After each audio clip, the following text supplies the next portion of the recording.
Hello, sir. Can you hear us?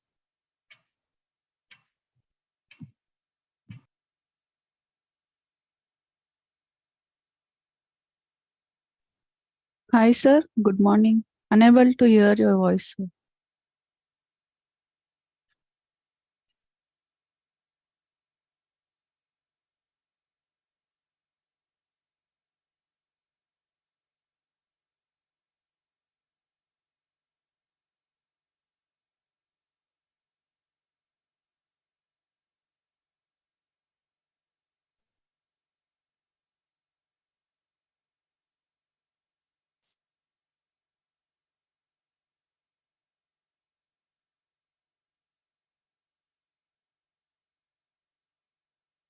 Good morning, Anju. Good morning. Is this Varun? Can you hear anything? No, we can't hear.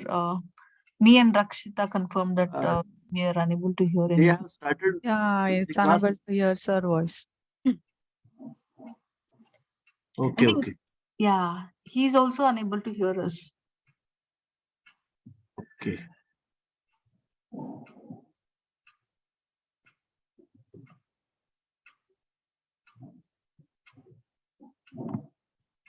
We post it on the group chat.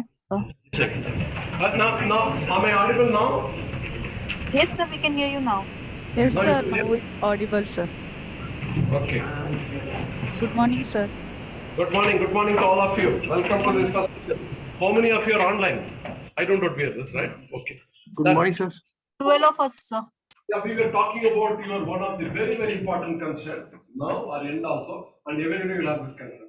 And even suppose exam is tomorrow, today you'll have what question, what will have, all those things will come.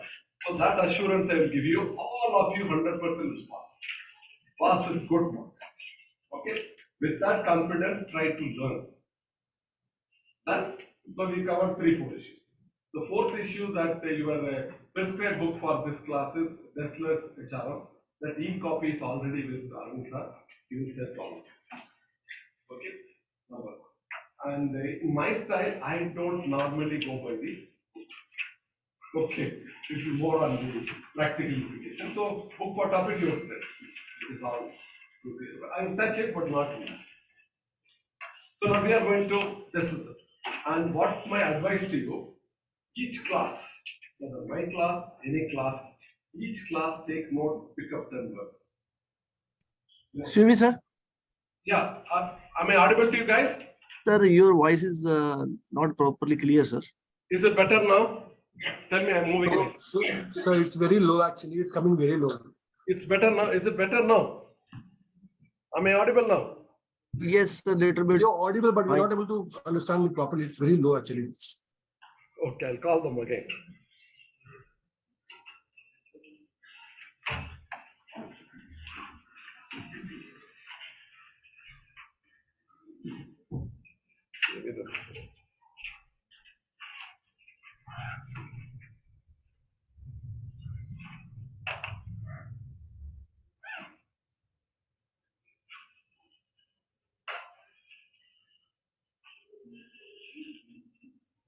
Sir, they say again the voice is not very, very low.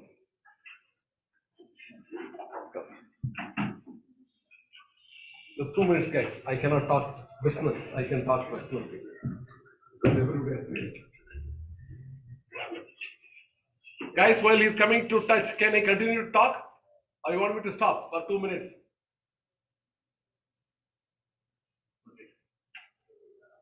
So we can continue. I can continue. Okay, thank you. Okay. That examination part I told you. Now we are talking about how, when I talked about AOL, assurance of learning, it's again fun. If you know how to go about, like you CO, what the CO does. I'm a CO for a group of company. I told you. Right now I'm looking at crushing, mining, hotel in Thailand, restaurants in Thailand, export import from Delhi to tea and all, so many things, and also real estate. I have many guys working. What is that? At the end of the day, I don't feel like when last time I was in Delhi, Ranchi, I was getting bored. It was not much about.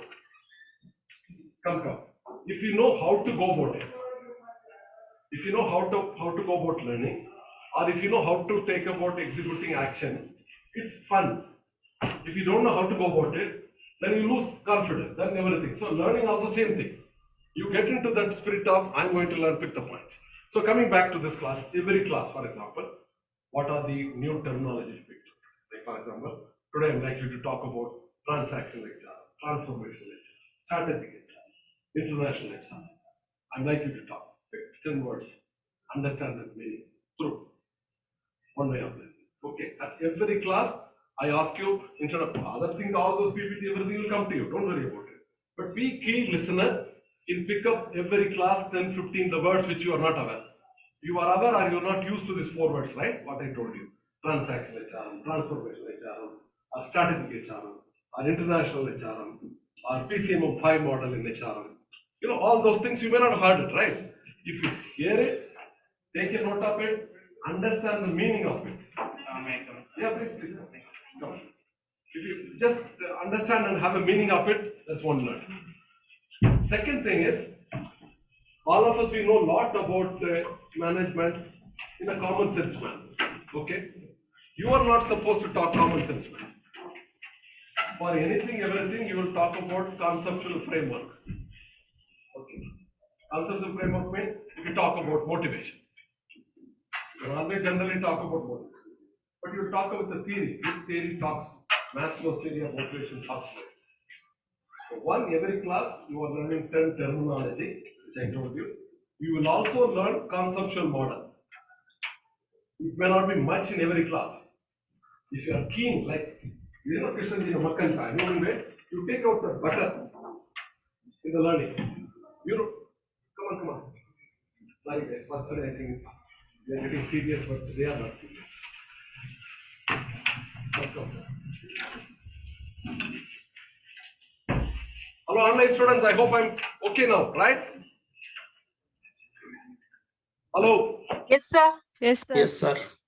Okay, I was telling learning the class. How will you go about learning in the class? You all the PPT slides and information will come to you. Don't worry about it. Lot of information, especially I'm concerned, on every faculty they will upload a lot of material. Yes, PPT, reading material, everything will be there. You just keep listening in the class, number one. While listening, take these 2 notes. What are the terminology? 5, 10 terminology. 1. 2 is what are the conceptual models? So you are not going to talk like common sense man. You are going to talk a professional guy. Professional guy meaning by you have to use the right kind of word. If you use the right kind of word, right kind of model, then you are professional. Otherwise, a common sense guy, right? So make sure that these 2 things are getting right. The third one is that what is that learning I did each class? Are you getting my point? These 3 methodology you adopt in my class, every class, anywhere in future. Hello. It will be fun, it will be effortless ease, and you will get what you want. Hello. Am I clear? Hello. Yes, hello. Yes, sir. Come.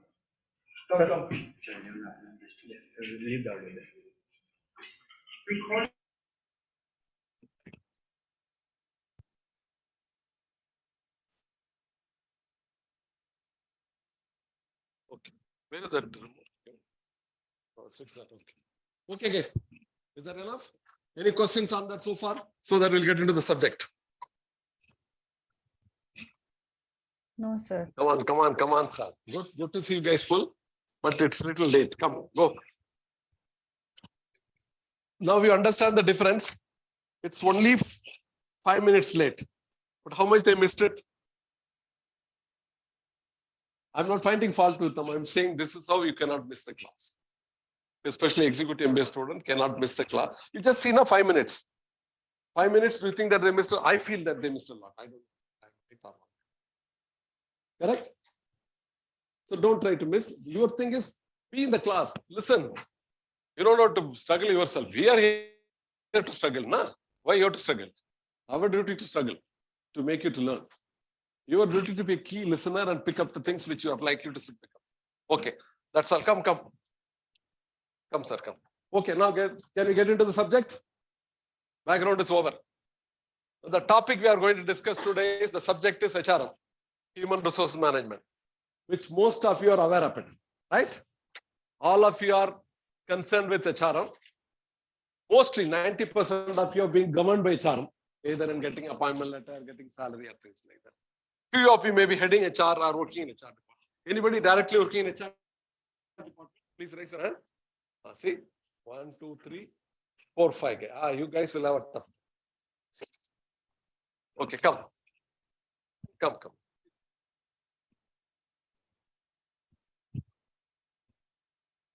Come, sir. Like in a film, Rajinikanth enters, you are entering.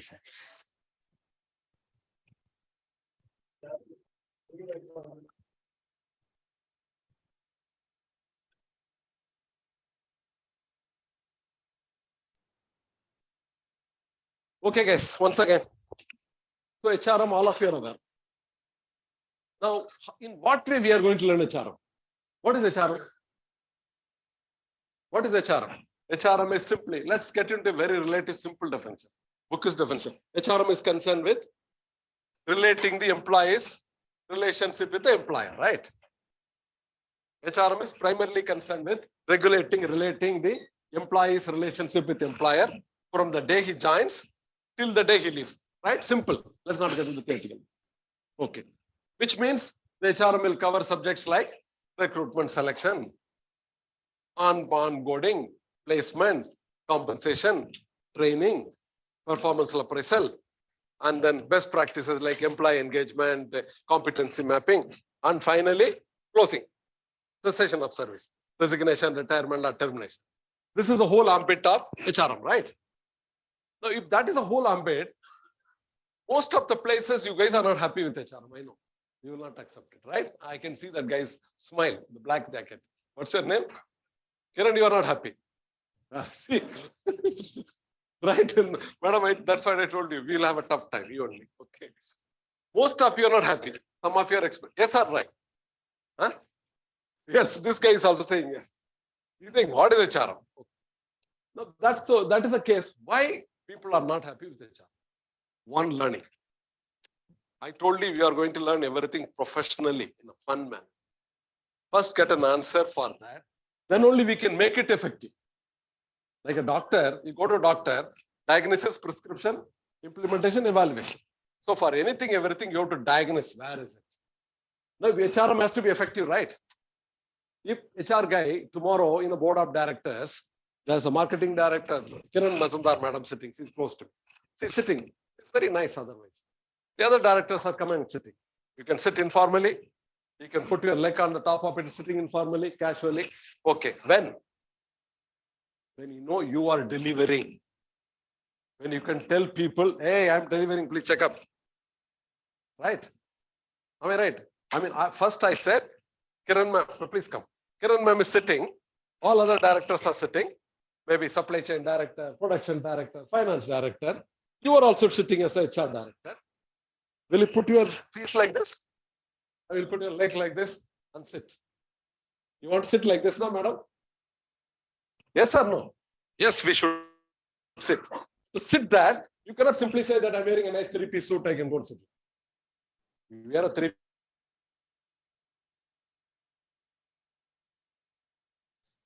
Number one. Number two, it must be delivery in terms of objectiveness, no abstractions. And third, you should be able to tell people, hey, I delivered. For example, you can try and say that before I took over, sir, the attrition has been 40%. I brought down to 20%. Tangible, objective, and which matters a lot to Kiran ma'am. Kiran ma'am at the end of the business lady. She will be nice talking. She will do all goody things and all. Right? And even if you are there, I'm in there, I'll do the same thing. But at the end of the day, what matters? Come on. Right? So, delivery. Tangibly. Objectively. Not in abstraction. Like one example I told you, you are sitting there. See, the attrition used to be 40%. I brought it down to 10%. The industry attrition is 20%.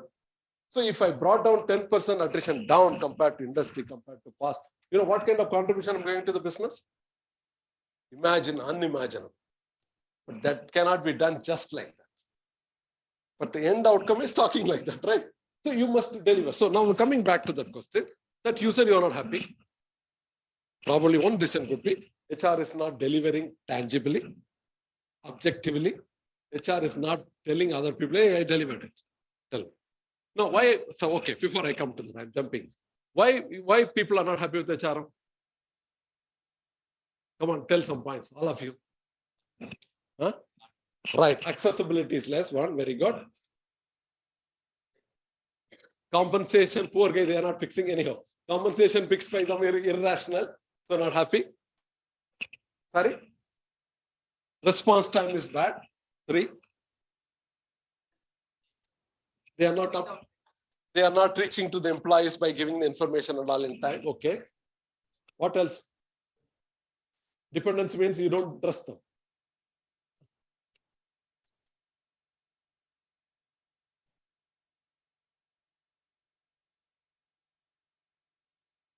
No, we say that we are not happy. Only one point we are sticking for next few minutes. Why we are not happy with the charm? Then only I can, like a doctor model called diagnosis, prescription, implementation, and evaluation. If I know the diagnosis, which you already said, not a big issue. Okay, we are coming back to the point diagnosis. You are not happy. They said not approachable, they don't circulate, the response is inhuman or takes time. They are not transparent. Okay, 4.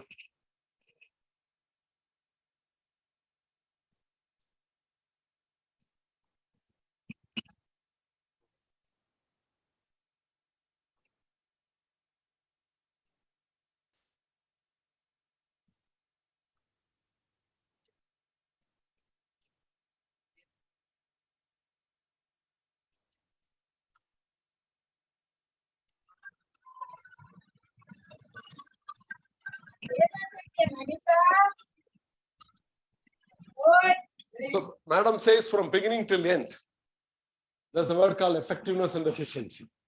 They may be doing the function per se, but it is not to the, who is the consumer? Come on. Who is the consumer to HR? Employees, right?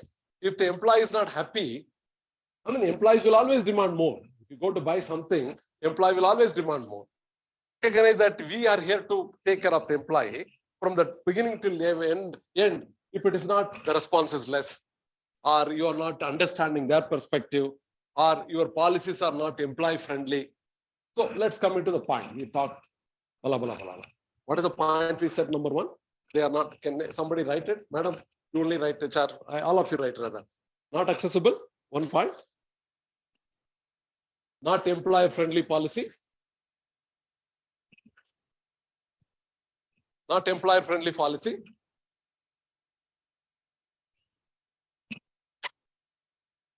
Employee friendly policy, right? What else you said? The employee friendly policy takes care of transparency also, right? Now you say your 20 words, I will exaggerate 2-3 words. That's how you have to learn. What you said? Not employee friendly, meaning by policies are not there, they are not accessible, they are not understanding the employee perspective. That is employee friendly. Not a pragmatic policies and procedures decided by them. Designing the policies and procedure, not in terms of the employees. What else? Why you are not happy? You said many points. Now there's not more than 2 points. I mean, they are not able to create trust in the HR department, right? So they are not able to create a trust in the HR department. Rather, they are working bureaucratic. Let's put it that. HR department is working like a bureaucratic department. 3rd point. What else? Oh, 4 point. He said very good. They are more. They are supposed to balance. They are more employee centric. Employer centric, less employee centric. 4. What else? Now you are getting into that. Let's get to the point. The right word. Again, the success in life is getting the right word. Please go wherever you can find Siri. Okay. They are more employer friendly, less employee friendly, right? They are not balancing. What else? Supporting to the HR department. Oh, that is why HR is not able to function. We'll come that way. Now we are talking about right now, HR as perceived by all of you, you are not happy by and large. And the reasons for not happy is 4. Any 5th point we have? Okay, HR is not creating that, open and transparent informal communication with employee, right? 5 point, okay. That's what I said, bureaucratic.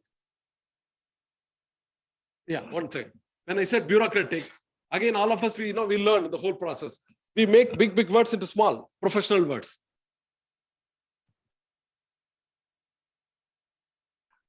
So HR is sometimes bound by the laws. Yeah. And they cannot go against it, even if they want to, in certain cases where an extensive... See, I went to one conference in Isaac long back. Their HR conference. Spouses were also invited. And when we come back from the conference at lunchtime, the spouses were talking. HR guys are too busy in making cumbersome rules and regulations. And then they tell them that it cannot be implemented. You're getting the point. So they are making very bureaucratic, not practical policies and procedures. They're busy in making it. Then they cannot solve it. Then they'll tell you how I cannot give you this benefit, how I cannot. That's what you guys are talking. So to bring it back, they are bureaucratic, transparent. Okay. What else? Only 4-5 points. What anybody can repeat what we written? Not accessible, not bureaucratic, not employer. More employers. Now, based on this one, there was an article which has come from Fortune magazine, all of you. Fortune magazine has come with an article long back saying that HR is dead. When they said HR is dead, because of these reasons. They are bureaucratic, they are not employee friendly, they are not delivering, they are not telling people I'm delivering, they are not directly, their contribution is synchronized to the business outcome. So what for HR? HR is dead.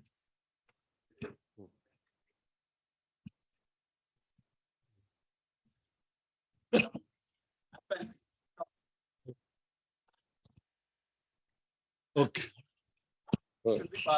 Okay. Okay. That. No, I will go one step again. From the day you are getting, from that day, unfortunate game, they can do miracles. How I'm going to teach you. Okay. Now, one concept is HR is dead by HR. Immediately after a few months, there's another strong article has come from Fortune. Long live HR. Okay. Now, the whole discussion in this class is going to be how we don't get into this trap. How we get into this long live HR. Are you getting my point? HR can get into debt. HR can also get into long live. It's your choice. How the HR leaders conceive policies, procedures, philosophy, approaches. You cannot be bureaucratic, right? What is my role? Suppose I'm an HR director of Biocom. I'm taking Biocom because it's near to us. What will be my role as an HR director? Sitting in an AC room, not bother about you. What should be the end outcome of HR? Okay. That is all one of the activities. At a macro level, what is my job? First thing is what he said. What is the twin outcome? Obviously, every business wants a task achievement, business achievement, more production, more productivity, more reduction of cost, more innovation, more creativity. These are the outputs any business wants. So that profitability, sustainability, growth, everything is there. Correct? I'm repeating. This is what any function, finance, supply chain, HR, anything is there for this one. Not that just say HR is great. How you are going to contribute to my production, profitability, sustainability, growth, creativity, innovation, reduction of this thing, environmental production. How you are contributing, right? For any business, be it IT, be it manufacturing. That has to be done. Now, that can be done by how? Many functions. Finance, supply chain, HR, everywhere. Okay, everybody contributes. So this is what we call, there are sources of competitive advantage. When I have to achieve this outcome, There are many sources of competitive advantage. Could be your brand, could be your technology, could be your finance strength. Okay, there are many ways, many small competitive advantage which takes care of that. That's all we are here, right? We are not here for HRM, we are not here for finance, or we are not here for supply chain. To get that one, there are many sources of competitive advantage. First of all, you should know what is competitive. Something which really takes care of this one. You got a high-end technology, or you got a brand. You are always a first mover advantage. So you are moving all that level, hence you are getting them. Now, can HR occupy that position? I'm asking you this. If HR cannot occupy that position, then you don't have a respect. HR has to prove, I am one of the competitive source of advantage to achieve this one. Are you getting my point? That is how we have to learn. That is what HR should function. I'm not here for a mundane function of whatever XYZ car. I am going to deliver. I am going to deliver to, tomorrow you can call me. How did I increase productivity? How did I give profitability? How did I look for growth? How will I look for sustainability? How Apple can create a lot of innovation, creativity. How M3 company can say that we are only innovative company. How your IT company can say we can only reduce the cost. In fact, that's also important, right? Cost effectiveness is one important. Differentiation is one important. Niche is one important. Quality is more important. Apple, for example, they want all creativity and innovation all the time. The behavior, the output of HR in Apple is that innovative behavior, creative behavior. Extraordinarily, if you see the performance system, which I'll teach you later, Apple, they go by forced bell curve. Bell curve means even if you are achieving 80% for understanding mark, you will be thrown out every year. Because I want every year fresh, so that my creativity at peak. Maybe some company want more repetitive job, more cost effective. So now at the end of the day, HR has to get into that. Are we clear that? Our method of learning should be, we are not studying BBHR, recruitment, selection, training. We are not studying that. I'm not going to teach you that. And you don't need to learn that. How it is going to be experientially applied so that you can sit like this, saying that I am the hero. That to do that work, you are directly contributing to the business. So HR has to contribute to the business. So if that has to be done, then only HR will be long. So we are going to learn from the perspective of long. Now, whatever you talked about, 3-4 points, which is not a big deal. Okay. Now, what are the ways HR can function? Tell me. Okay. One set of job is, what is the primary end of job HR works? Keeps your payroll. Okay. Keeps your attendance sheet. Takes an insurance. Takes care of your infrastructure. Takes care of your automobile. Takes care of sourcing the applications. Correct? I'm telling you. This is a starting point, minimum goal. All the problem you said is relating to that. Correct? And that is the least end of the bottom end of the HR. There itself we have that. This is bottom end is called keeping the application, attendance, salary, insurance, tax compliance, statutory compliance, right? All this comes under the one set of function of HR. Okay. So most of the company, they are not getting into that level delivery and the senior guy because 90% of the time they spend here only. They think this is their job. And that job also like whatever you said complaints. They say that this is my job. That is where the problem starts. Having said it, I'm not saying that is not important. Very important. Like suppose you are not renewed the insurance in time. Some havoc happens. You'll have it, right? The operational effectiveness of doing this kind of activities are very, very crucial, very important. That is not enough. Like I said, you pay somebody, instead of paying 50,000, you pay 5 lakhs salary. You are dealing with 10 lakhs of salary processing.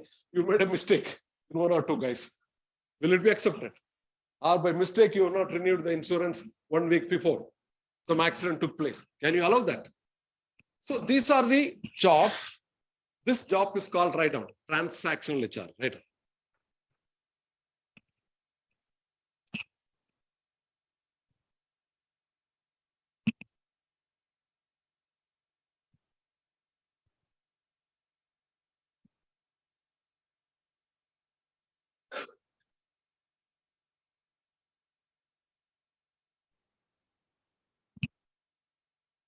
Okay, this is job is called transaction.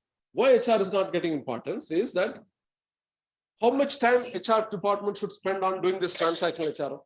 Now we'll go with words, right? I'll catch you. I mean, gradually within 1 hour, you are getting into the grill. Now you'll talk more professionally, right word. Not that bala, bala, bala, bala, 10 words, nothing comes into 2 words. Right? That is how you will get to grill.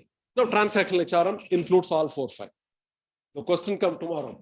Please explain the difference between transactional and transformational HR. That also I'll tell you side by side. This will definitely come in your A section. Okay, transactional HRM we told you. I've also told you transactional HRM is important. If it minor, not effectively or efficiently, transactional HR is not taken care of, it can sometimes give you a big havoc to the company. Okay. Having said that, what kind of time they should spend on transactional HRM? He says 20 to 30. What kind of time they should spend on transactional? 20%, 30%, 80%, 70%. Huh? 70%. Okay. This side, yeah, come on. 70, 50. This side, huh? 80. Only 2 guys are 20, mostly 50 to 80, right? Huh? So HR, in any case, cannot afford to spend more than 50% of it. Then you are getting down yourself degraded into doing mundane activities. While you cannot afford to fail there, the moment any HR is concentrating there only. In fact, I was a director at Medila Pharma in Ahmedabad for 3 years as an HR director. We had 6 plants. Each plant had a GM HR. One day I called for a conference. How much time you guys are spending on transaction HR? The moment they said 50, 60%, I said, you give all the transactional work to me. From corporate office, I'll take care. You do something else. In other words, the companies, depending upon some company could be need 30, 40.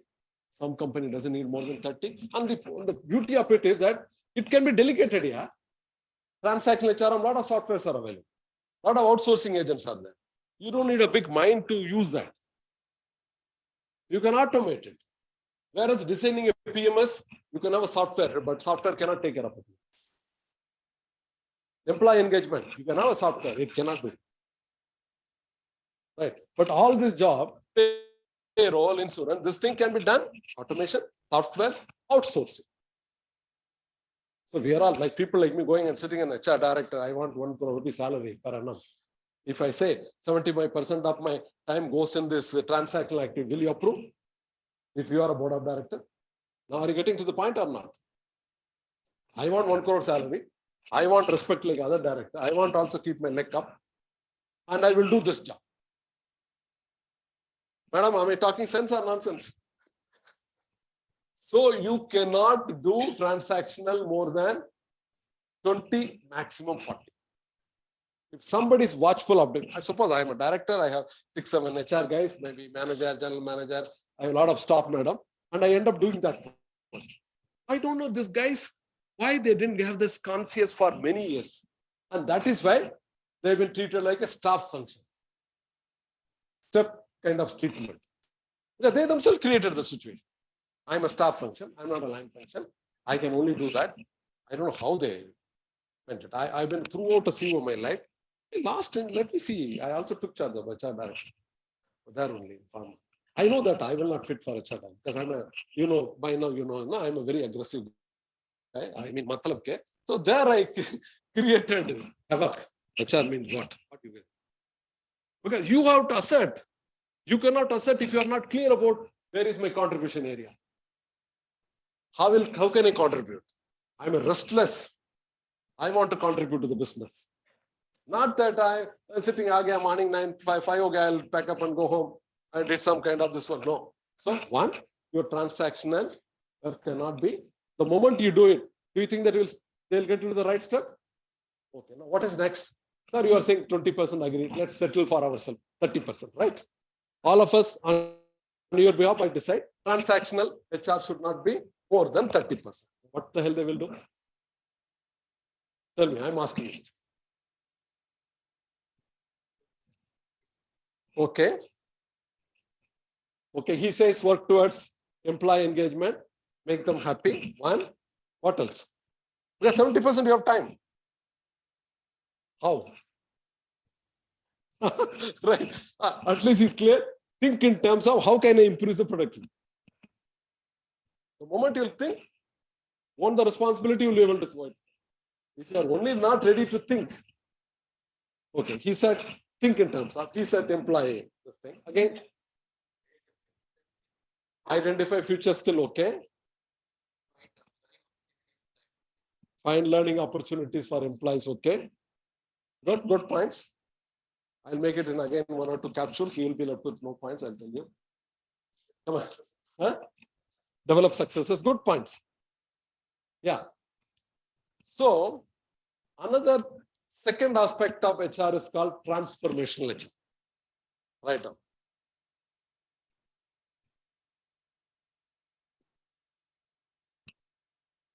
Okay. When I say transform, what is transformational? I have to transform, not a routine kind of job. How will I transform? Bringing in some new strategies. Bringing in new strategies, very good. Retaining talent, okay. Okay, go ahead. Let's go from ABCD. How can I do transformational in recruitment, training, compensation, everywhere? Start thinking in a very systematic. Your area is same. Your recruitment, your training, your compensation, your PMS, your best practices of HR, all remain same. Now, how do you use it in transformational and transaction? Okay. Transformational come to recruitment. Most of the time, 60% I think, whenever you take up a new job, you're not happy. Right? Yes or no? Because you feel, oh, in the interview they said so and so. Now it's different. You feel. The employer also feels, oh, the interview is feeling a lot of spark in it, yeah, but working all right. One. Am I right or wrong? If I'm wrong, please tell me. And I've seen a lot of my MBA students, when they pass out, 60% of them, they leave the job in 3 months. Because both the employer not happy and employer not. So we are all MBA students, we come to do marketing consultancy or marketing research, they're sending to be salesmen. My students will say. Okay. An employer also will say, what, this guy, stop taking MBA. A lot of companies, they come to that. Take only graduation. But the MBA guys are not fit for jobs. Not realizing it's easy to reject. But you are not able to run a racing horse. You want an ordinary horse where you can go slowly. Right? Racing horse, you have to be tamed, right? So the employer says. Third worst point is expatriate. Today, no company is Indian. Previously, we talk about international, multinational, global. Now, every company is, at least if not global, international. Right? 90% of the companies, all your companies, see, it may not be global, but it is international and multinational. Okay. Global is that the same product sold in almost generalized a product, they will not localize it. Okay, we'll come into next. Keep the point, okay. But still, I'll make it. Global means standardized. Global, no compromise. The products, the features, marketing strategy, everything will be global. Multinational is localized. International is localized. The concept may remain same, but they make it a little. So that part will come to. Now, come back to this, every company is into that, right? They are international or global or multinational. If that is a thing, expatriate, who is expatriate? Who is expatriate? Here you call employee, right? You are working for Infosys, you are an employee. You are working for Wipro, you are an employee. You are working for 3M, you are an employee. Okay. You are working for Infosys in California. I'm sending you from here to there. Then you become an expatriate. Correct. You are an Indian. You are from the home country. That's Wipro country. You are a home employee. But I'm sending you to our branch or outlet in California or Singapore or China or somewhere. Then you become an expatriate. Come, please come. So when you become expatriate, to what extent expatriate is taking place now? More than 20-30% they are sending expatriate or not? Yes or no? 30% of operations outside is handled by expatriate, meaning by employees sent from home country to that place. Yes or no? You know the failure that there? And can we afford to have a failure in expatriate? You understand, you're all matured, experienced guys. Can you have an expatriate failure? It will havoc. The money, the opportunity cost, coming back, retraining, relooking, the kind of effort and things like that means you cannot allow expatriate failure. Today, you know what is expatriate failure rate? 40 to 50%. It's a very good opportunity for damn HR guys. Just take it care of this one. Hey, my expatriate rate failure I brought down to 20. And they can sit above the chairman of the company. Am I right? Not talking about my salary got processed, I appointed people. Not that. We have to sit with them. Mazumdar Madam, Narayan Murthy sir. Sir, expatriate failure, done it. Hundreds of crores, I saved it. Business is taken care of. Do you have the right to behave myself? You should also be assertive, right? If you do it correctly. And there's a scope for HR guys to concentrate there. Are you getting my point on? This is the problem. You have to address the problem. Unmet, in terms of marketing, unmet needs have to be answered. Or in terms of HR, I can say contribution area to be looked for, like an entrepreneur. Okay, now, if that is the background. Recruitment, what kind of transaction? Not sourcing application is transaction. Asking for interview is transaction. By doing that only, all these three failures you've seen, nah? Whatever we talked about. Now, what transformational HR can do so that transaction becomes effective?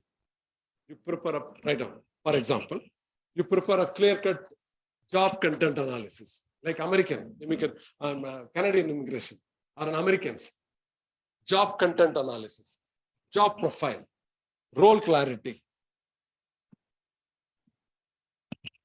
job content, role clarity, job profile. If you go out of way, that's what I call it. HR starts before you are taken online. One way HR is called, HR is starting, your employee, madam joins. The day she joins, the day she leaves, HR is concerned. Employees come on, the day join, after recruitment, compensation, pension, this and that, and then leaving. I say this HR will be only transaction. The day madam joins, she's onboarded, recruited, selected, okay, and then she gets training, salary, and all those things. This HR is going to be, like I said, the guys are doing 80%. When they concentrate only here, then it is invariably likely to get into transactional. That is why all this failure happens.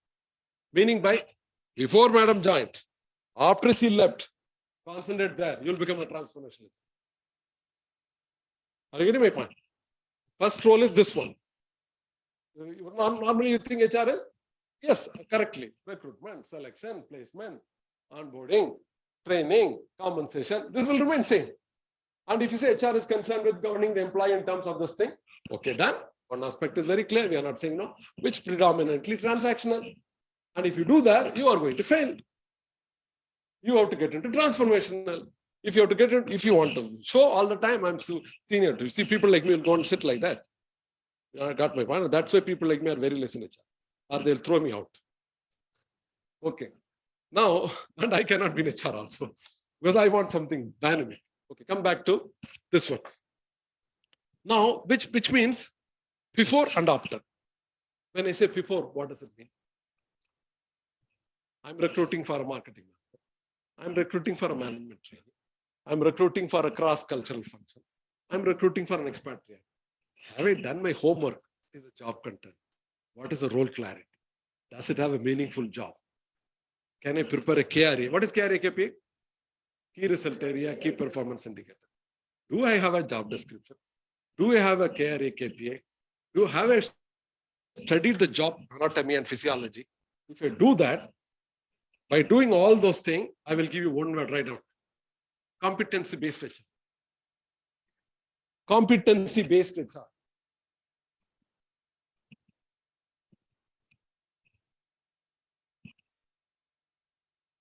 Competency-based HR. I mean, that's what I will give you a story. I will give you a word also. And like I told in the class, at the end of the class, you have to tell me how many terminology. So if you understand the terminology meaning, you don't have to remember many things. Whatever I told you, job content, job description, job specification, job rotation, KRA, KP, all those things comes into one word, competency based. That starts before the HR starts. If I do that, that comes under transformational HR, competency based HR.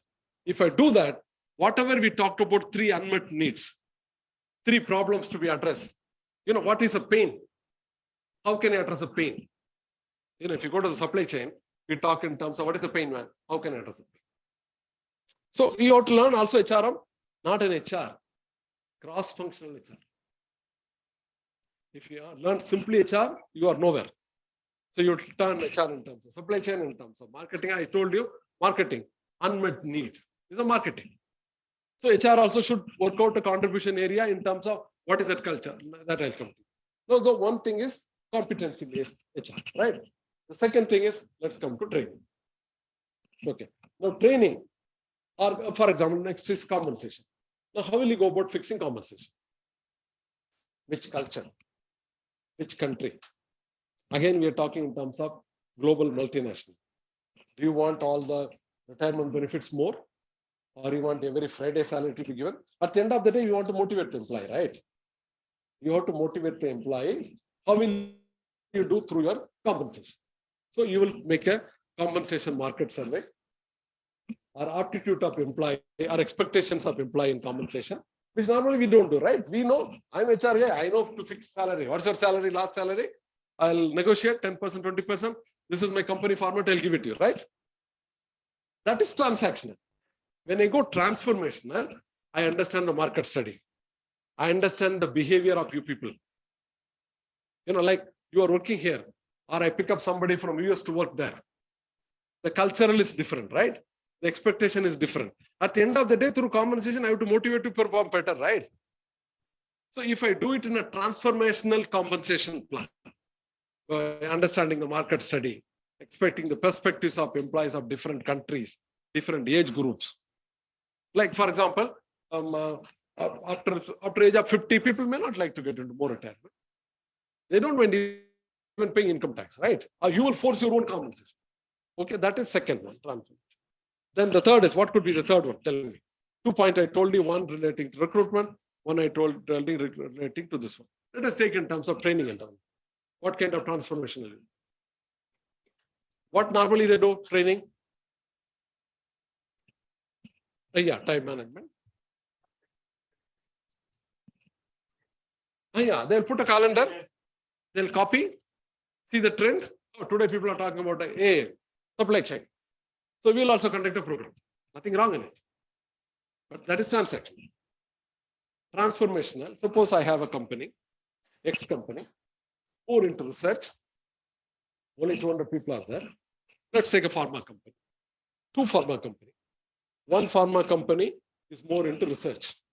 They are doing research on molecules, trying to find out a medicine for COVID or anything. There are hundreds of PhD holders in pharmacy. They are working on that. Okay. The other hand, there's a pharmacy. They are manufacturing tablets, medicines. Okay. Here also 500 people are working. There may be 300 people are. How will you approach training? You got my point? Transformational means you will first conduct need-based conducting of training. Right? Meaning by you'll understand first, where the hell am I? I'm in a research company, I'm in a manufacturing company, I'm in a Bania company, where I am. Right? Need-based training. Meaning by you first understand what is the organizational training need. What is the individual training need? You work on that intellectually. You conduct a complete study on understanding the training need analysis. Not that copy paste of the trend is somebody is working on somebody is working on supply chain, somebody is working on communication effectiveness. I'll also bring you put into the classroom and go through that. That is transaction. Which will be more effective? So the transformational will be more effective or not? So everywhere you should know where to concentrate. So we talked about training. We talked about compensation. We talked about recruitment. What else left out? Yeah. Now, 4th point, very important point.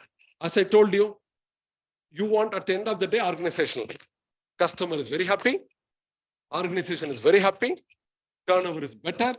Profitability is better. So that is what the achievement you want. But we can call it one word, technically, task achievement or organizational achievement.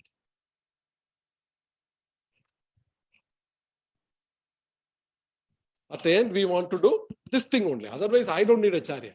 You may be a doctorate in HR. What the hell I will do with your doctorate? I'll respect you. I'll give you a nice juice and talk to you nice, Dr. Bhaskar. You are very good. I'm talking like a businessman. I am a businessman. How does it matter to me? Unless you are able to say you are getting customer response is better, my attrition is less, my production is better, productivity is better, my change people are getting easily adapted to change management, my acceptance, my market segment is going up. That is what HR has to address. Correct.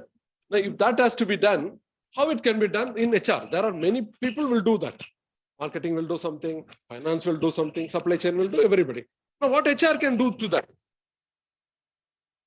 My question is clear to all of you guys or not? You have a role to play. You want to respect. I'm delivering. I'm a big guy. I'm not less than any other my colleagues, directors. That means you have to also do something, right? What is that you will do? And how it can be done?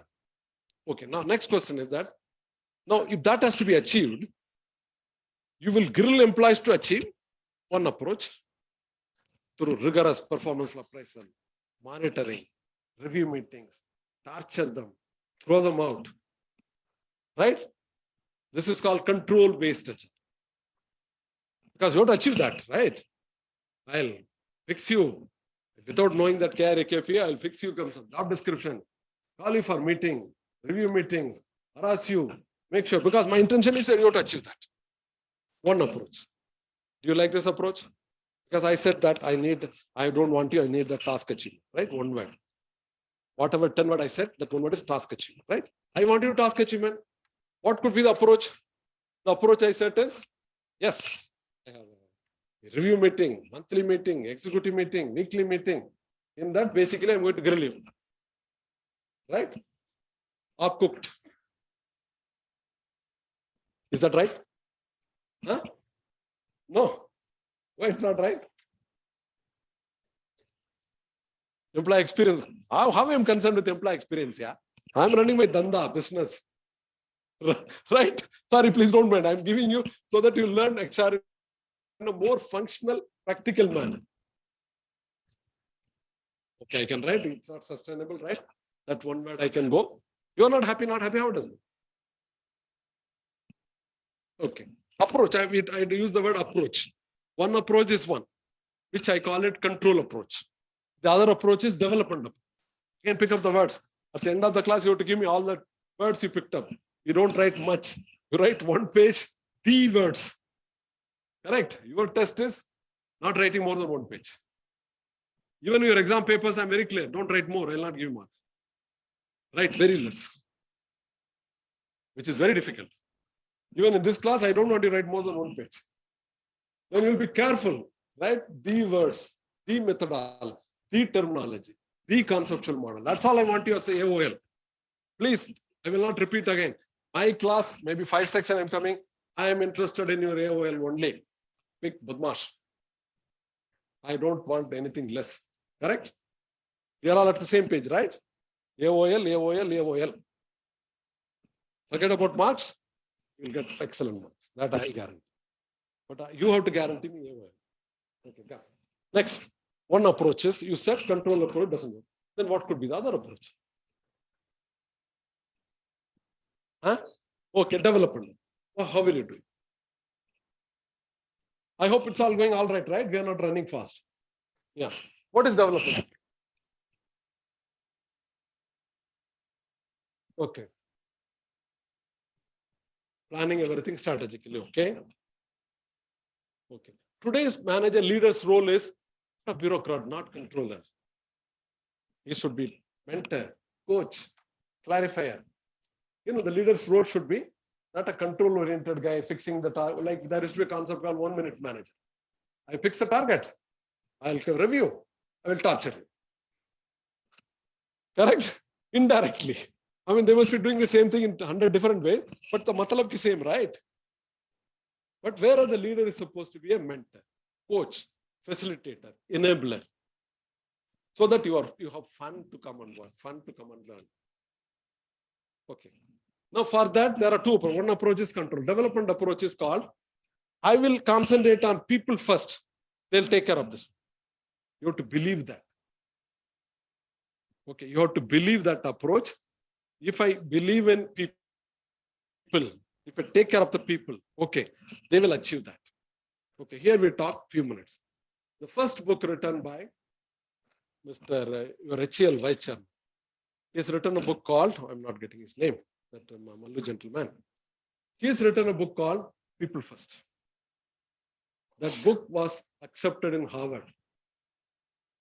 Okay, what is the name? Punit Nair. Okay. He has written a first book called People First. That book has been accepted by Harvard. The book is published by him. If we get a chance, go through.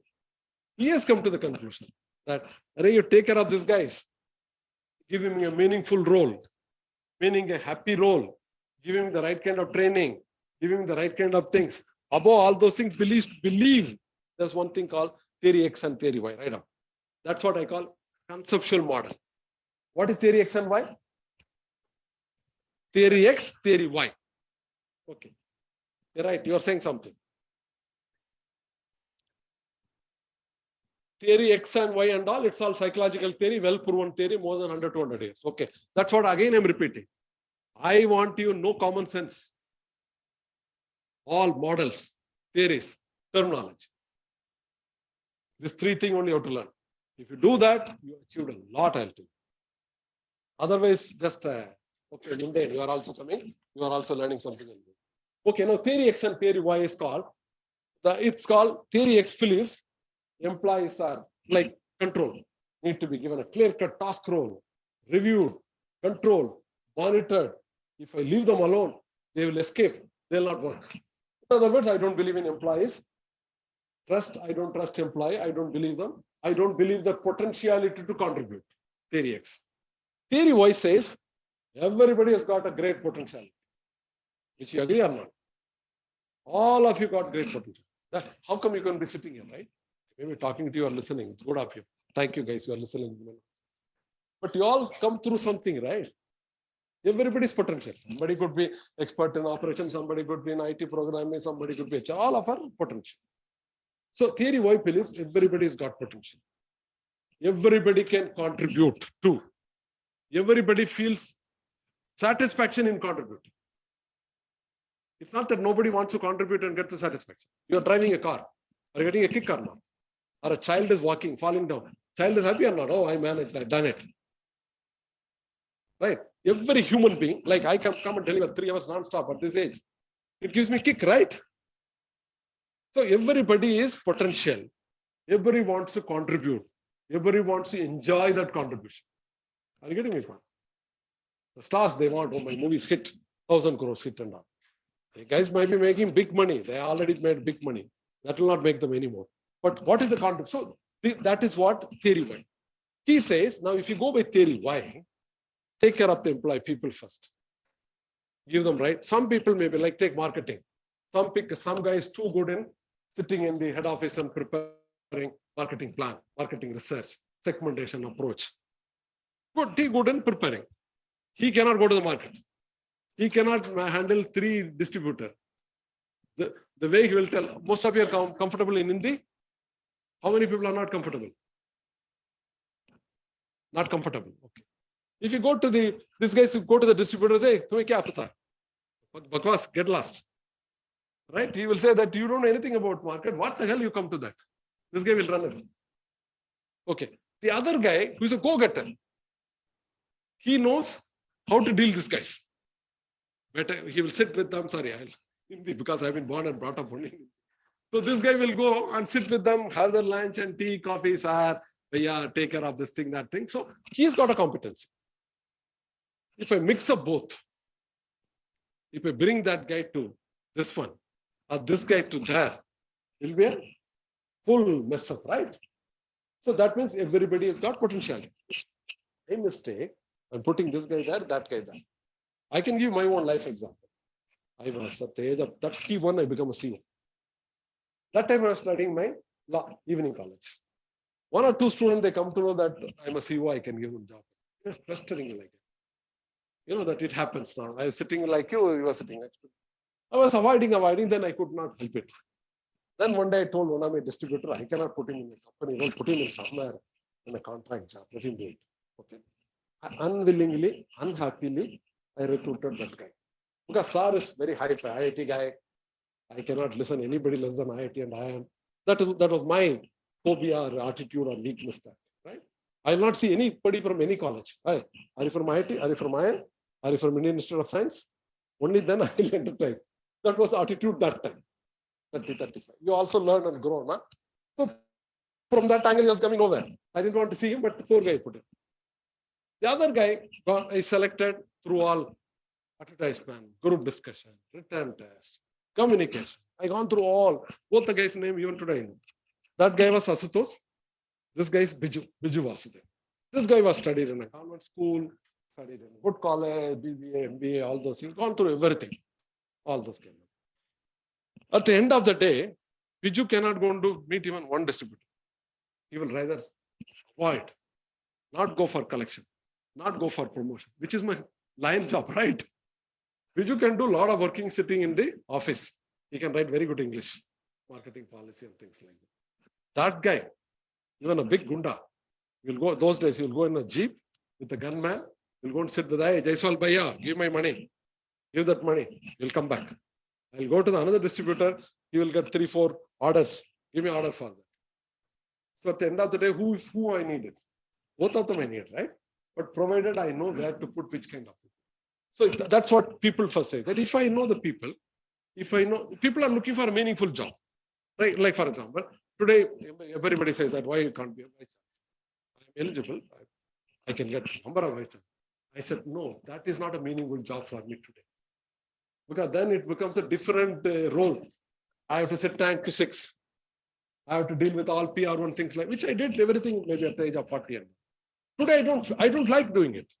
Maybe the society feels it big. For me, very flexible, informal. Maybe I end up doing much more than the job, but I feel I'm very flexible. Nobody can call me if I go to 11 o'clock. Nobody can say that Tuesday sir is not. Nobody can dare to that.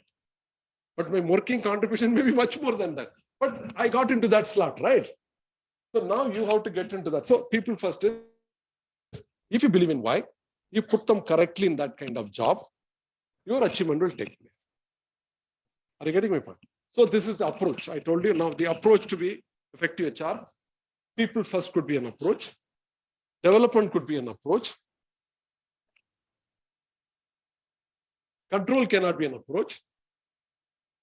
To be effective, you have to get into transformational HR. Getting me? So some of the words for transformational HR. Competency-based HR, you already written. Competency mapping. What are the activities you should take under transformation? Competency mapping. Okay. Employee due diligence. Employee engagement activities.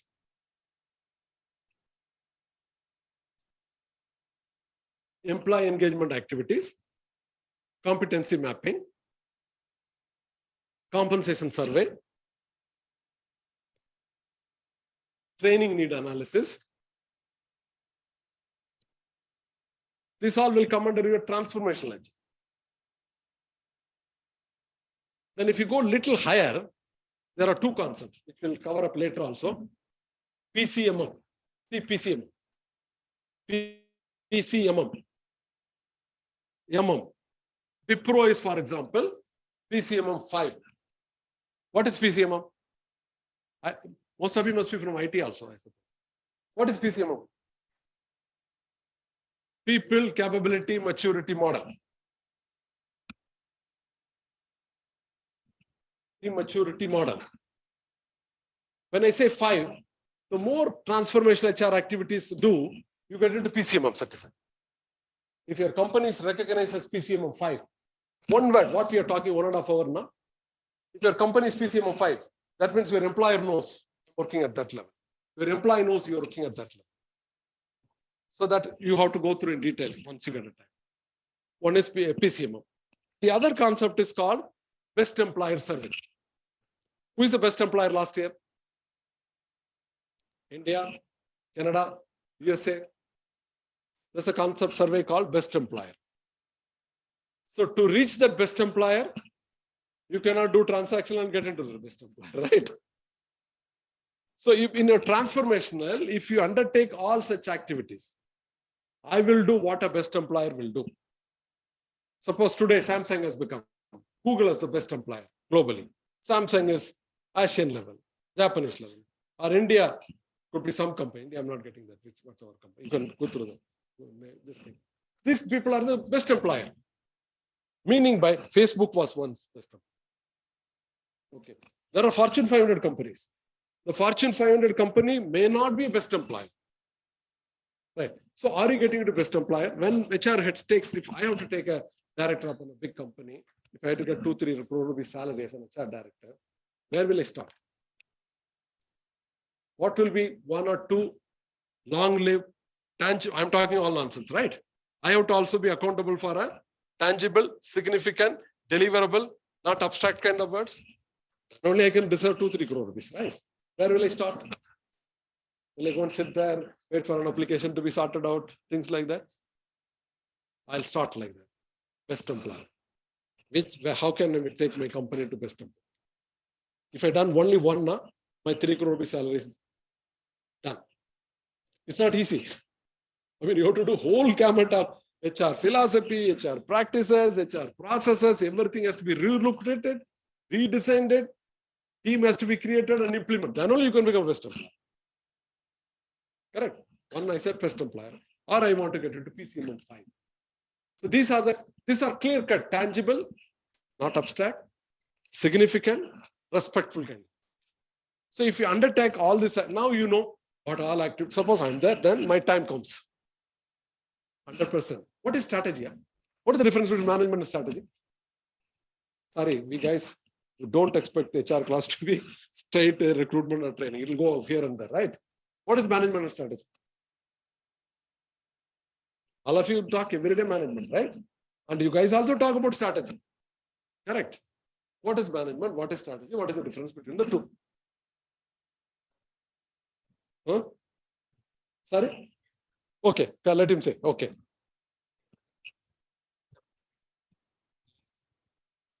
First talk about management, which is easy.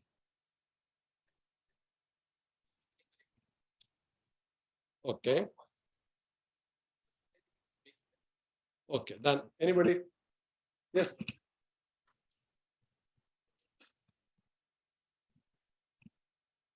Okay. Okay, great. What else? Management is a process which deals with controlling things or the people. Okay. Okay. Anybody? No?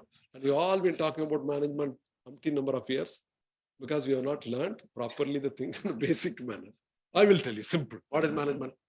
First is input output. I have to get more output compared to input, right? By managing. That's one. Simple. Second thing is I have to manage through 5. Planning, organizing, coordinating, controlling. That's second, right? This all you studied, all of you. Second thing is management is concerned with planning, organizing, staffing, coordinating, controlling. Third. Second, what is third? Management is concerned with ensuring logically, rationally to get more profit, reduce the wastage, right? I said management is concerned logically, rationally to maximize the profit of it by or economically saving all those resources and control. This is management, right? Am I right or wrong? Or management is concerned with managing all the M's, man, machine, material. It's simple and covers everything. This is how you have to learn. I've given you 4 dimensions. Management is concerned with managing all the M's, man, machine, material, money. You're managing. Management is concerned with input versus output. I'll get maximum output by rationally, prudently, logically doing it. Management is concerned with how do I plan, how do I staff, how do I coordinate, how do I control it. So 3, all theory we have brought in. All of you with me? Have we covered everything in that portion or not? Now, this is the thing. What is strategy? You will repeat the same word there and there. You will say planning, you will say strategy, you will know how to get it done. Everything is covered under your management. First itself, I'm telling you. Even then, I'm giving an opportunity. How do you define strategy? Management definition to all of you, right? I mean, professionally. I'm not saying that you don't know, but we are professionally recapturing with the models, 3M model or planning organizing model, whatever. So if that is the case, what is strategy? Okay. Well, one is methodology to achieve, thinking beyond goals. Analysis. Okay. Analysis is not coming under planning, organizing, stopping, coordinating, control. Achieving the things in a planned way. Achieve the things in a plan, which is not management. Setting goals. That is management, planning. Correct? Effective planning is planning and management, right? Planning and effective. Okay. Okay, there's an article, right now. The article name is called What is Strategy in HPR? What is strategy?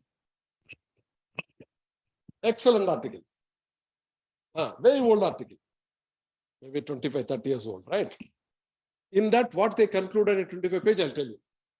Then you will never forget the meaning of strategy. He said, written by the best professors in Harvard, it's an Harvard article, what is strategy? And the other thing is, please, while leaving out, at least end up learning at least 40, 50 Harvard articles. Insist each professor to give you 2-3 Harvard articles or only Harvard case studies. Or at the most, like I told you, I never used to see anybody less than IIT. In my class, I don't allow you people to come and make presentation anything less than Harvard or at the most IIM Ahmedabad. Okay, you have to get material only from there and you have to make a presentation. Let's keep the things high, not that getting into anything is available here and there. Let's not waste our time. That is again strategy, wasting your time. Okay, this article talks about clearly at the end, mind-boggling conclusion. It's a 25-page, hundreds of company examples he has given right and left. Then finally is concluded, strategy is deciding what not to do first.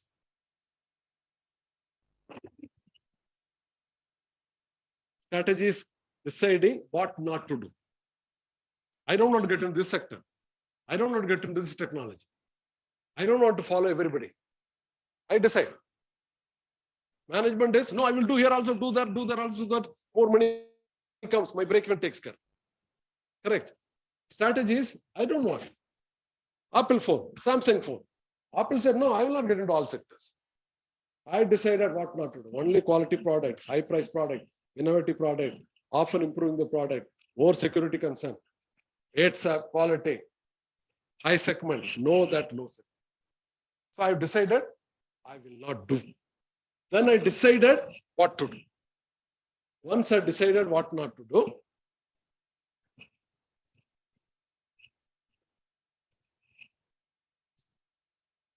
then I decide what to do. Like in case of Apple, I decided what to do. Okay, then you decided to do. And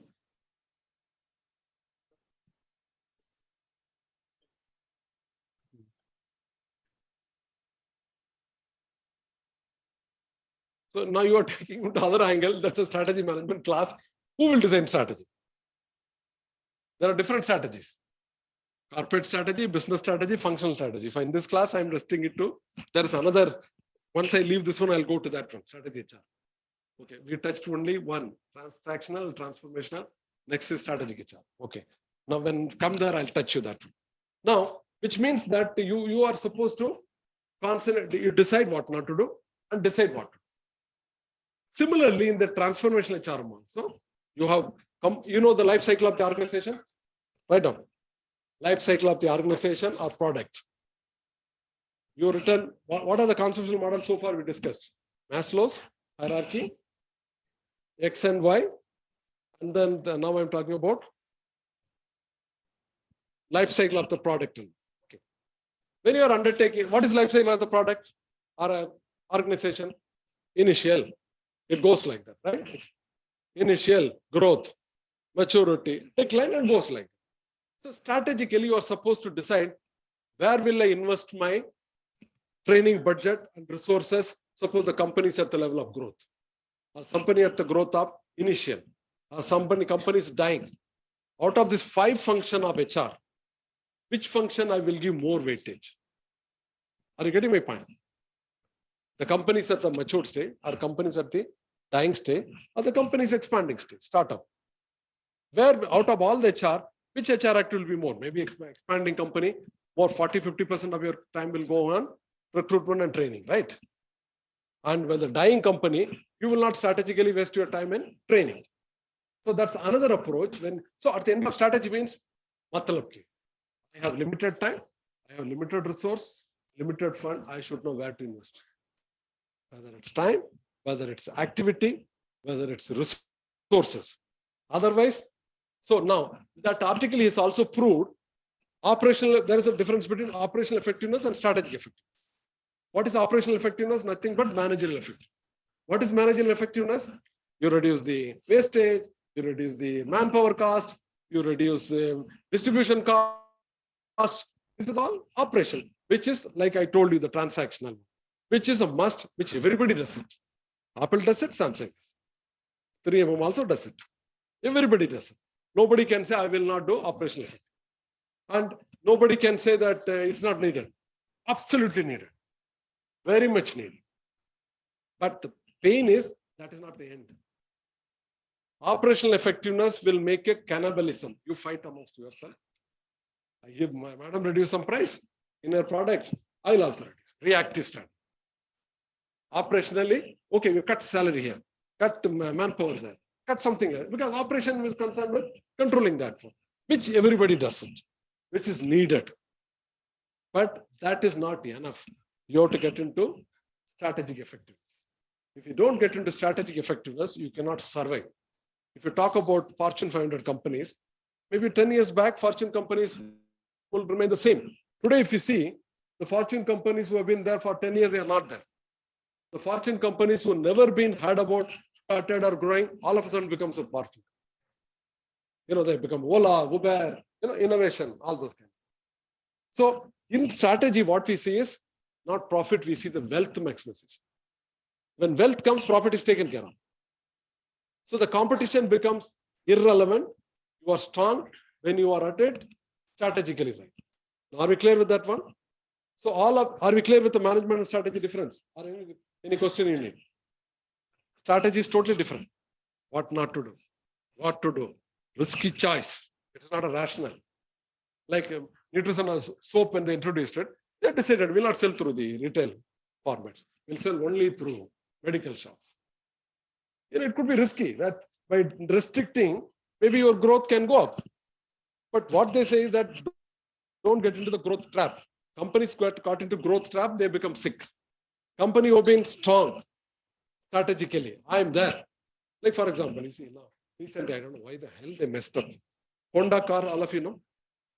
Very popular, effective car. Okay, Japanese car went into US when Ford Motor and all everywhere doing very well. This guy started with a bike and they beaten the whole America.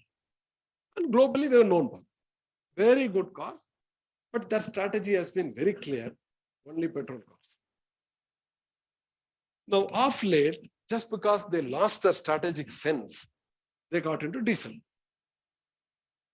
They lost the strategic focus. Their strength, their core competency, the word we use it in strategy, their core competency is petrol engine. They're known for petrol. They're known for mid-size car, not too much of SUVs. Mid-size car, that was their core competence. That was strategy. They messed up. They are nowhere today. Even Delhi, I was there last week. I've seen very less Honda cars. No pump and show, not very less car. You not even hear it about. Otherwise, in the past, it could be Honda or Toyota, right? Now, Toyota is growing because Honda has misled with that. Now, take the other good company, 3M. All of you heard about 3M? What is their company's strategy or mission? Highly innovative. To have an innovative product to solve the unsolvable problem. That is a strategic mission. Highly innovative to solve an unsolvable problem. Okay. Now they are very clear. Suppose they have 100 companies. All the companies are making huge profit. Okay, all 100. But 20 companies making profit, but they are not solving that imaginary innovative problems. They sell those companies immediately. We sell companies where it is not financially viable, feasible. But 3MM is very clear. Not only money. The moment I get out of my strategic mission, I'll sell that. So that is how we have to get into it. So now we are talking about all transformational. You have to take care of all those transformational strategic kind of activities which can take care of your company to the next level. So what should be the percentage allotted here out of 100%? 30% you given to transaction. 70 is left out here. How will you go about distributing time? Time means time, resources, your time, my fund, everything to be used. That is strategy. Where to use my time, where to use my money, where to use my which activity, like I told you, life cycle, which activity I will do. That is strategy. Okay, how much percentage? 50. Okay, she said, so left out is 20. Okay, she says 50. All of you agree, now you don't open your mouth here because you know that this guy is aggressive, he'll say something that does not say. No, come on. No, I talked about transformation. Transactional, so we closed it 30%. Because we want an HR at the end of the class, long live HR, meaningful HR, right? Not a dead HR. To get into that, we have to be clear about transactional HR. We are clear. We are clear about transformational. What kind of time, resource, strategically, how much time or how much effort you will give, 30%, 40%. More than 40. More than, hey, what is more than 30? 40 or 50? Huh? Okay, let's take it 40. 30, 40, 70. Now, what the hell you will do with the 30?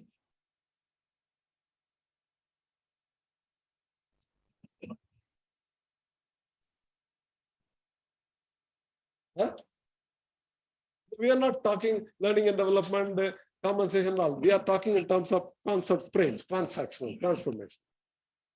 Now, there's a word called, there are two more left out. Not two more, 4, 5 left. Okay. Third is called strategic HR. SHR. Now this guy is coming. So let's get 30, 30, 60. Okay. Okay. Now, whenever you want a break, please let me know. Okay. We'll take another 10, 15 minutes before you have a tea or coffee, or you can go. Okay, Salah. Now, the third angle is called, at least one definition, and we'll close it. We are touching only definition of HR, right? We are not gone beyond that, right? Now, what is SHR? We call it SHR. Strategic Human Resource Management is, we call it SHR. The next one is IHR, International Human Resources Management. Okay. Okay, now what is SHR?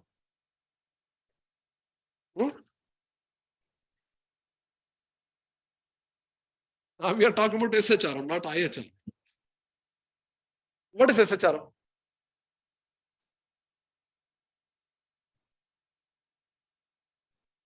Acha, what are the levels of car, you know? There is I-10, there's a Swift, right? Cars. They are all called, in strategy, only 4 or 5 words here. You can put any company there. Write down cost leadership, differentiation, next strategy, cost leadership. Second is differentiation. Third is niche. Niche, N-I-C-H, top level, body car. Niche. Fourth is innovation. Fifth is collaboration. Initially, it was only the first 3. Now, off late, they ordered this 2. Okay. So for the first 3, let us take the cars. Swift, I-10, they all will come where? Cost leadership? Right? Huh? Which one? Those cars will come, cost leadership. Then differentiation, which cars will come? Maybe some SUVs, Fortuner, Innova. Okay. Niche, what will come? Audi, Prof Solai, all those things, right? Now, how will you recruitment for all these 3? How will you train? How will you make salary to these guys?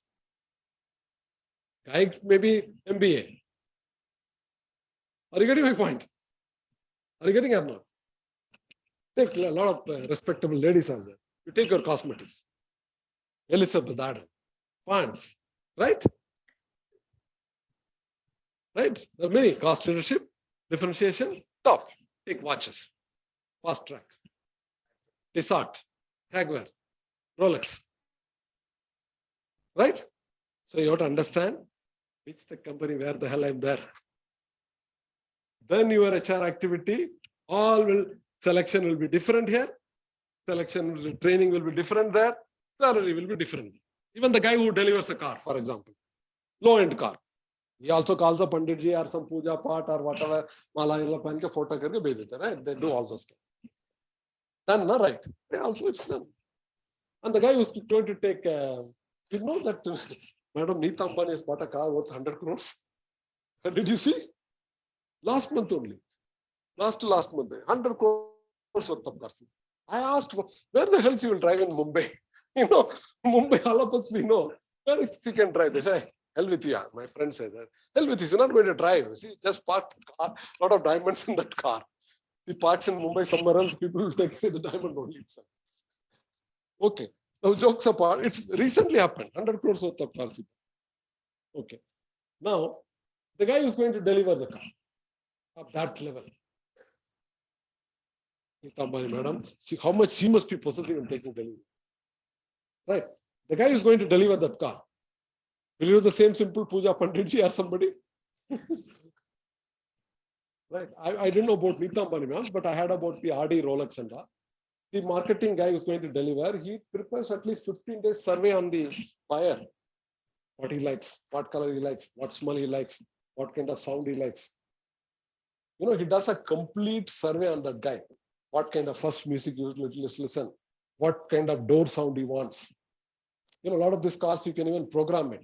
You don't have to even close it. I had a chance to sit with my chairman of Kadila and all. You know, I was trying to pull it. You don't have to pull it. Just sit and it comes it. What speed, what smell it has to come. The guy is supposed to make a complete market research. Correct. Now, this guy is also nice. He will also come like me with a nice jacket. So, all Panditji, all the Naril, Duril, Podke, photographer. Okay. So now the selection of these guys, compensation of these guys will be different or not. So that is what SHR. SHRM is concerned with selecting your HR practices. Right now, selecting your HR practices.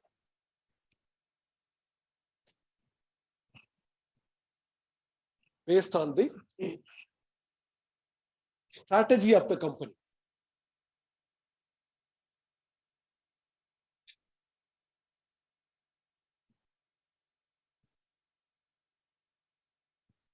Right? Now, another example, as I already touched earlier, Apple, for example. Apple wants the best innovative in people to come in, stay there. Okay.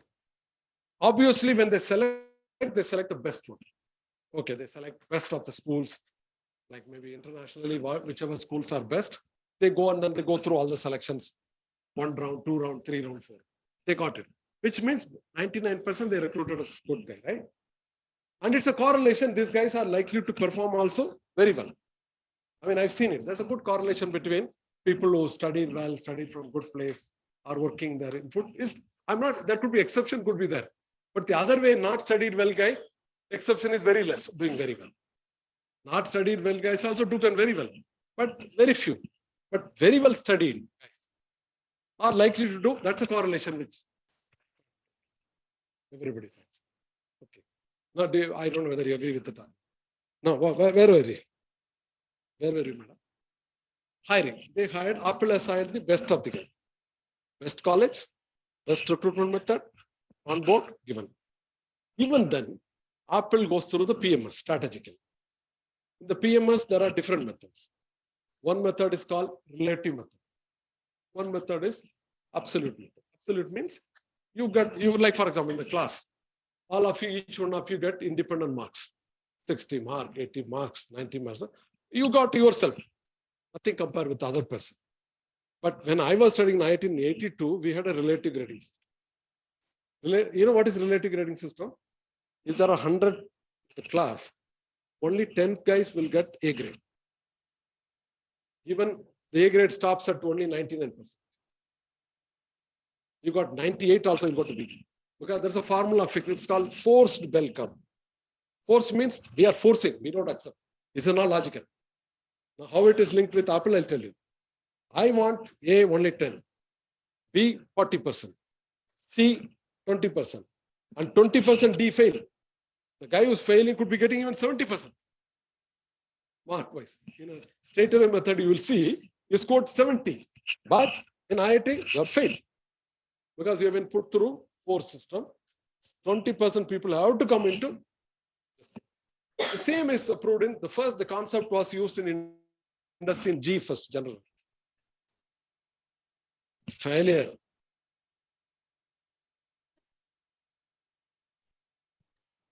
Okay. Oh, your backlog. I said, no, that guy Percy, he's got 70 marks. Maybe sometimes he's got 50 also, he got into B. The overall performance broken into ABCD.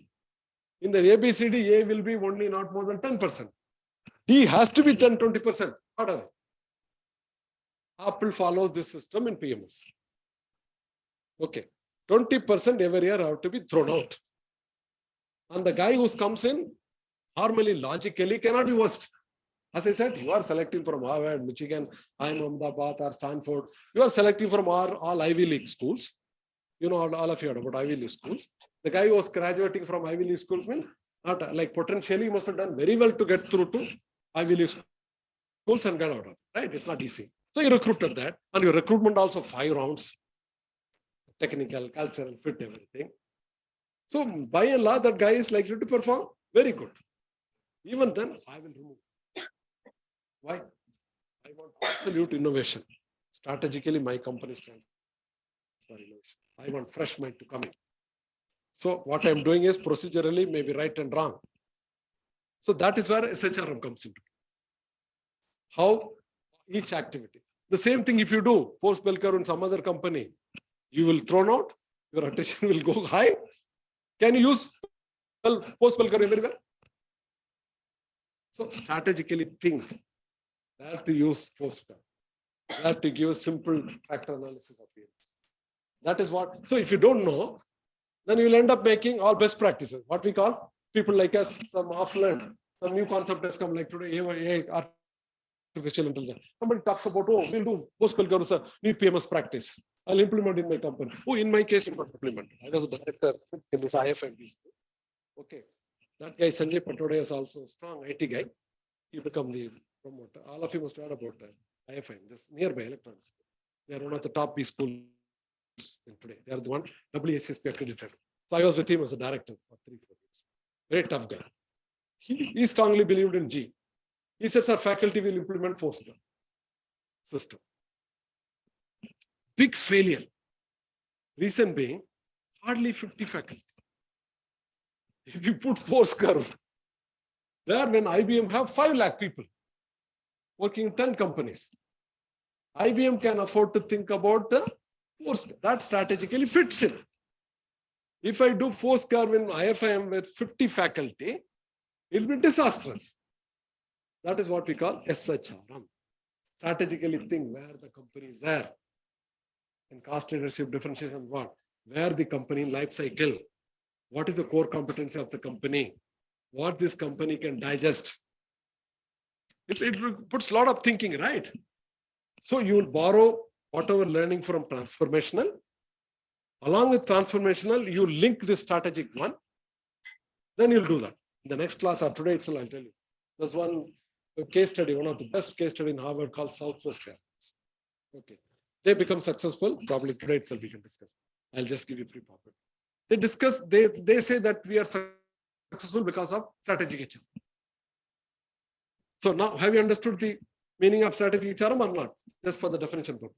When I come to SHRM, I'll explain. What is IHRM? It's going all right or going beyond? We are only trying to define HRM. Right? We started from HRM is simply concerned with employee relationship, employer and employee. 2 weeks. The second thing we started with, HRM is concerned with employees joining and leaving. That is recruitment training. It's a very relative. Then we thought, no, good HRM cannot be joining and leaving. Before and after has to be done. If you do before and after, then only it can be transformational, more meaningful. Otherwise, it will be transactional. Once we touch it, we come to, there are 3-4 dimensions in HRM. Transactional, transformational, SHRM. Right? What is transactional? We already talked about, which is all of you know. That's what 90% of the people are doing. That's a big pitfall, which is important, but you have to transgress more than that. Then comes transformational, which is more of an intellectual contribution, like whatever we did. Then that takes you to like a good doctor. Paracetamol is one, fever is one, right? Fever could be what? Malaria, viral, simple cold, or some cut, which is giving fever. So for ordinary fever, can you give chloroquine? Right? So you know strategically, diagnosis, prescription, implementation, evaluation. Right? So can you give ampicillin, antibiotics anywhere, everywhere? Especially Bangalore, you must be catching every time cold. Last few months, right? Even I used to have. So can you take every time ampicillin? You cannot take it, right? So similarly, you cannot select HR practices, bundle of practices, just because you know. Right? There's a concept called 180-degree performance appraisal. There's a concept called 360-degree appraisal. You know what is 360-degree? What is 360-degree performance appraisal? Also, yeah. Normally, performance appraisal is straightforward. Your boss, your super boss, appraiser and interviewer, right? 360 also no. You will be assessed from all corners. Your subordinate, your supplier, your trade union employee, everybody will assess you. What will happen? Mess. Where it can be done? It can be done probably here. You know, people like us can be assessed by, because the culture is already there. Like for example, Arvind can also say, yeah, SAR is cooperative. Maybe hierarchical qualification is much different, like Imtiaz. He can give an assessment. Yeah, SAR tells us in advance. Like whatever I given to you, I sent it to them yesterday itself. Your class is 9:30, I reported 8:30 to give them the confidence. I'm here, don't get into pain. These guys get into pain. Arvind or Imtiaz. Like a doctor doesn't come to the operation theater in time. So your class is 9:30. I'll be here at 8. Normally, I'll come at 10 o'clock. This college, I come only to teach you guys. Other than that, my assignment with them is monthly. I come 6 days. The 6 days, I'm supposed to come morning and evening. Okay. Faculty timing is 8:30 to 4:30. Sir will come only at 10 o'clock. Okay. Normally, I don't come in time because I don't get up. My lifestyle. I get up 7:38. I will reach anywhere here 10. My company, I'll go only at 11. Okay. Then I work like a donkey up to late evening. That is my style of work. But here in the classroom, when I have to take a class 9:30, there are 120 guys. I cannot take them for a ride. So I will be assessed by Imtiaz, assessed by Arvind, assessed by you, assessed by director. Then it is called 360. Here it probably can work. It cannot work in a small company, right? So this is all called, again, strategically selecting the best practice to suiting that. That's another. Now, what is the definition of strategy HR? Tell me. I've given you all stories. You have to define. You define transactional, you define transactional, you define SHR. How will you define SHR? The question comes to you. Define SHR. Okay. You cannot write like that in exam. Right? Or you cannot make a presentation. Good, you are attempting. Huh? Right.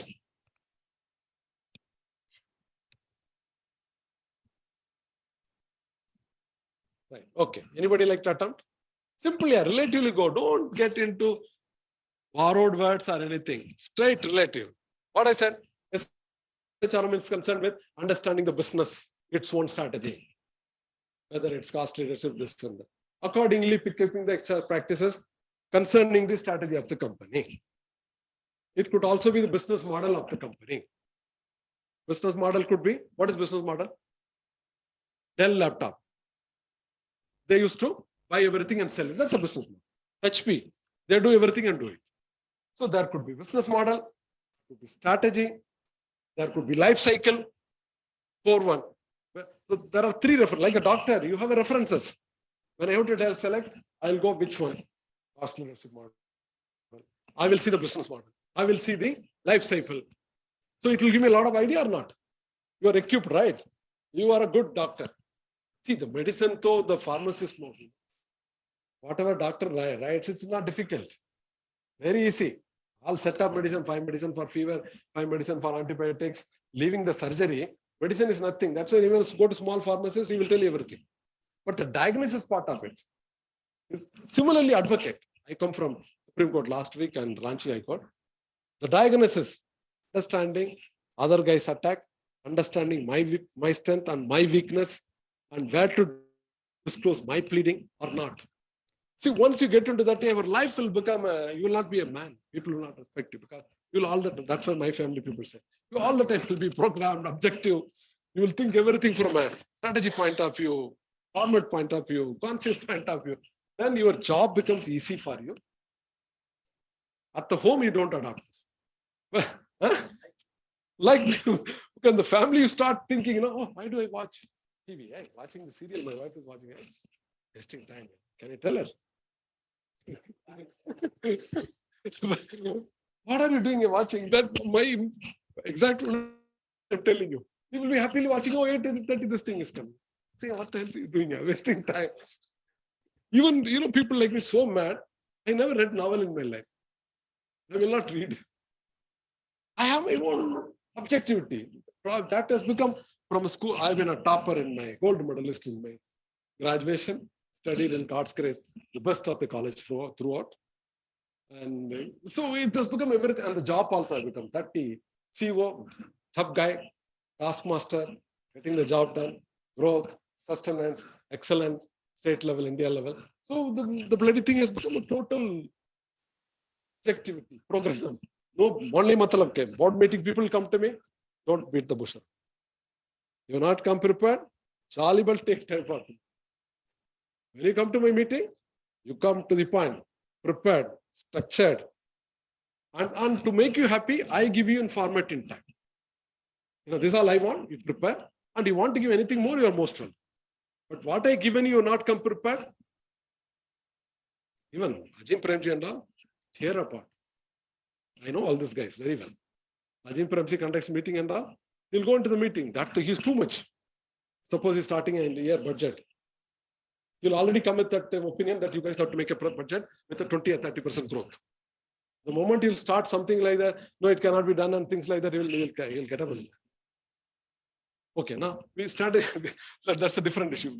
Don't think that life is probably middle level guys, your life is easy. The moment you become a key leader and reporting to the key guy, a lot of toughness. That is why the CEO's life is how much now? 1 year, 2 years? Most of the CEOs are not able to tolerate more than that.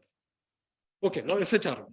SHRM we talked about. One is selecting your strategy, cost leadership, understanding the business model, they are manufacturing or buying out, understanding the core competency of the company. Core competency is petrol or diesel. Understanding the life cycle of the organization. See how much it's getting unfolded, right? No, English, so you can write whatever we want. The point is only 4, right? So if you write this 4 point, your strategy HRM will come. Okay. Now, when you go, yeah. Sorry. Oh, they are asking for it. You want to break or they want to break? No break. Okay, I'll complete 2 more, then we'll go for a break. Okay, now the third is over, right? What is IHR? SHRM, I'm giving you 4 points. I'm telling you, most probably 40% of the question will come from this only. The first day is you become day for you. Right? But I've been nice to you guys. There's a word called nice and tough, you know that. Be nice, but be tough. So your toughness already started, though apparently nice. Okay, good. So your questions, 30% already covered. Okay. Now, what is IHR? International Human Resources Management. What is that? What is that, sir? There's a word called PCN, HCN, DCN, right? Parent company national employee, PCN. PCN, parent company, home company, third company, third national. Home country, sorry, home country, parent country, third country. Home country employee, national. Parent country, third country. Okay, now what does it mean? Home country, parent country, third country. Okay. Now, number one, IHRM will include essentially SHR to the tune of 60%. Okay. IHRM will essentially use heavily your SHRM and transformational HR. Number one. Obviously, transaction will also be there. I mean, they will also have their own. But the transactional is a little different, which I'll tell you. So essentially, IHRM will have transformational and SHRM. Transactional will be different, which I'll tell you. Okay. Now, what is next? When I talked about PCN, HCN, DCN, what is it? You are working for Wipro. Wipro is in Bangalore, Bangalore-based company, Indian-based company. You are an Indian. You are working for that company. Right? What you are called? Parent country employee, home country employee, or third country? Home country employee. Wipro, India. Let's forget about Bangalore. India. You are an Indian working for Wipro here. Call home country. Bangalore, Delhi, and all India, I said. No? There's no comparison of Bangalore, Delhi, Hyderabad. You are an India, Indian company. You are an Indian. So you call home country. And you are being deputed to work for Wipro in Los Angeles. Where? Okay. Some Singapore guy is coming to work there. Got it now? Good. So this classification will come into effect in IHR. First of all, you have to be clear about expatriate. Expatriate failure you have to control. You have to be clear about PCN, HCN, DCN. Once you are aware of PCN, HCN, what is implication? Going to be a big mess up in cultural. Okay. You are going to have a lot of cultural issues.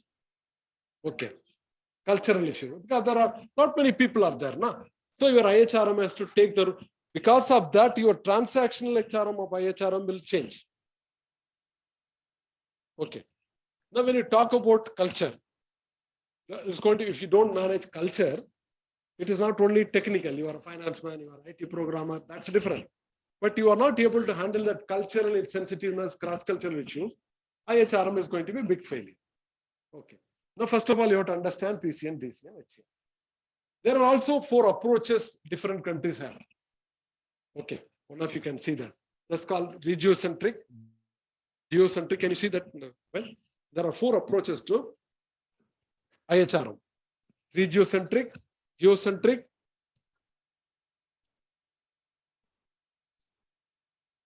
I'm not getting the other 2. Regiocentric, geocentric.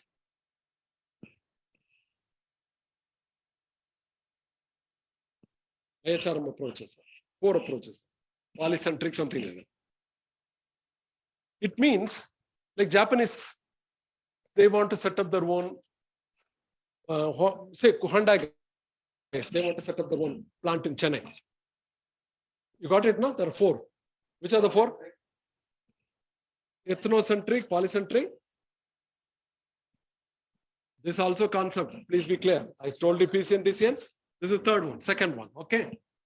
Now here it means I'll tell you in a simple. You can read it. All those things you have to go back and read. Okay. If I dole one thing and length, you will not be able to complete your syllabus. Everything will get material. Don't worry. But your duty is to listen and go back and study. That also I'll tell you. There are. At least make sure that you read What is your ultimate? Madam is diverting me to that. Okay. Wherever I'm there, you catch me. Where I'm there, we are talking about that 4. I'll come back to you. At the end of 2 years, what should be your output? Getting an executive MBA degree? That is a minimum goal, which you don't have to bother, you'll get it. You don't unnecessarily stress it, it's your bound bad luck. If you're stressing it, I will pass exam, you will get it, I'll give you in writing. We'll have an agreement between both of you, all of us, right? If all of you get it, executive MBA, you'll pay me X. If you don't get it, I'll pay you 10 times. Correct. So what is the maximum goal? Learning. Learning means what? At least I've studied 50 Harvard. At least I studied 200 case studies. Are you getting me? I'm a very tough guy. Please be careful next 4 lessons. Huh? 200 case studies in all classes. Not saying my class in 2 years. What is the difference of I am Ahmedabad? Totally driven in case studies. There the faculty, I had a chance to teach like this few lectures. There, attendance is important, right? Attendance means what there? Not that you are coming sitting in the class. If I come to know, I given you a case study of 100 pages yesterday, you can come to know that you have not studied and come, you will get no attendance. That is the kind of rigor they create. But what is the advantage? You study 200, 300 cases in 2 years' time. Your experience, equal 10 years experience, you'll get it in 2 years study. You got it, Mike? What is study? Knowledge, skill, attitude, everything happens. You can get skill, competency by studying case study, analyzing a case study. One side I'm pushing you, knowledge you get, term knowledge you get, conceptual model you get, theory you get it thoroughly, tightly. Doctor knows anatomy, physiology, medicine, surgery. He knows everything. So similarly, you guys got to know, first is your anatomy, all theory, model, terminology. Second is skill and competency. Skill and competence, where from it will come? Work for 20 years and beyond. Can you do that? So the case study will tell you if you do it in 200 case studies in 2 years' time. So the output is not getting a degree. We call it minimum goal or maximum. That's a minimum goal which comes through in any case. Maximum goal, you have to be conscious. Okay. Now come back to IHRM. We talked about, you are clear about PCN, DCN, HN. You are already about that four approaches. What we read it, I'll tell you. A lot of companies like Japanese, Hyundai, wherever they set up the plant like India, Singapore, they want their own guys only to be top leader. There is no meritocracy. Right? Like for example, US, Sundar Pichai, Google, is our guy, our IIT, our IM guy. He's a leader, they don't mind. They go by meritocracy. Universally, that's what the regional, everything. Some countries like Japanese and all, no merit in it and all. My company guy will be on the top. He will be the CEO, he will be the chairman or whatever. So accordingly, your IHRM, everything will go for a task. Some countries will say Asia specific. Within Asia, I don't mind. Anybody can be selected. So that's what regio-centric or a meritocracy or this thing. So when this also comes into play in your IHR, the leader sits according to IHR. So IHRM guy has to be clear, understanding these four approaches, understanding the PC and DCN issue. IHRM guy should know why expatriate are failing. How can you do it? Okay. Now the other one is the transactional activity of IHRM is much more than domestic HR. In domestic HRM, I deal with him only, my employee. In IHRM, I have to deal with his whole family. Right? His family's ticket, family's culture, family's children's education there. Nowadays, okay, hospitality and all, it's okay. Now, the guys who come to work here in India, they are not bothered about hospital, Apollo, Fortis and all. In the past, they never believed in Indian health standard. So they have to make sure something goes, I should be able to fly them to Singapore or Malaysia.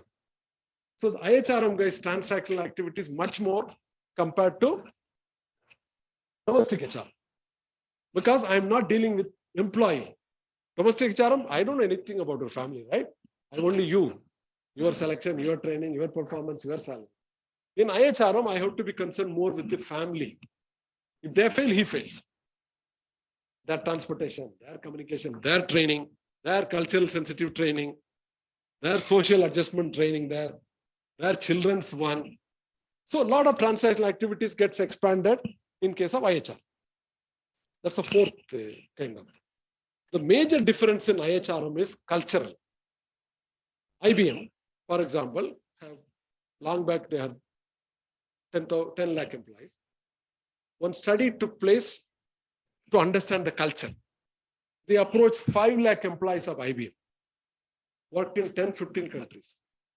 They wanted to understand what could be the cultural differences and what could be the common culture which I can take it a look at. That is called Hofstede's one. See in your mobile, all of you. HOFESTADE. Hofstede's culture. HOF, there's no pen to write. HOFESTADE. Hofstede's cultural. Hofstede's cultural. See that one.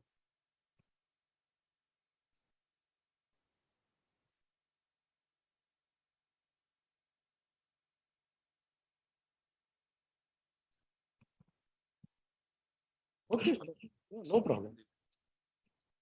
Afterwards, no. Your dean is coming now.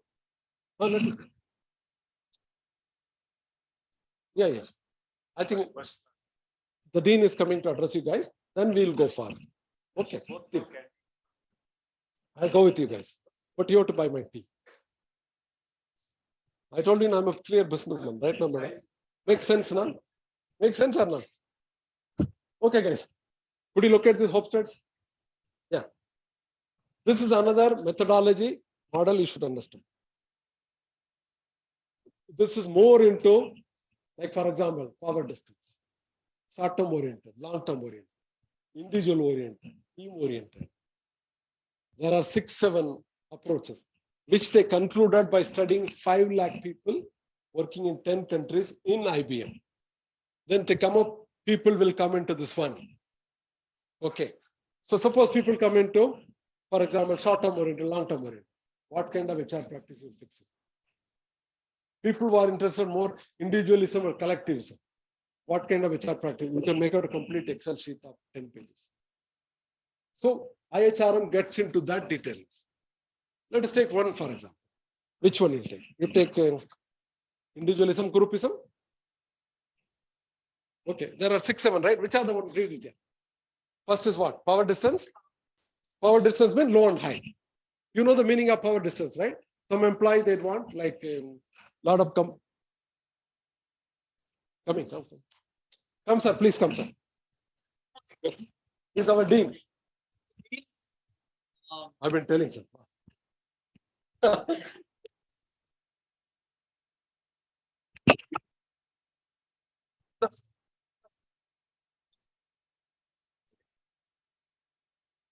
So good morning, everybody.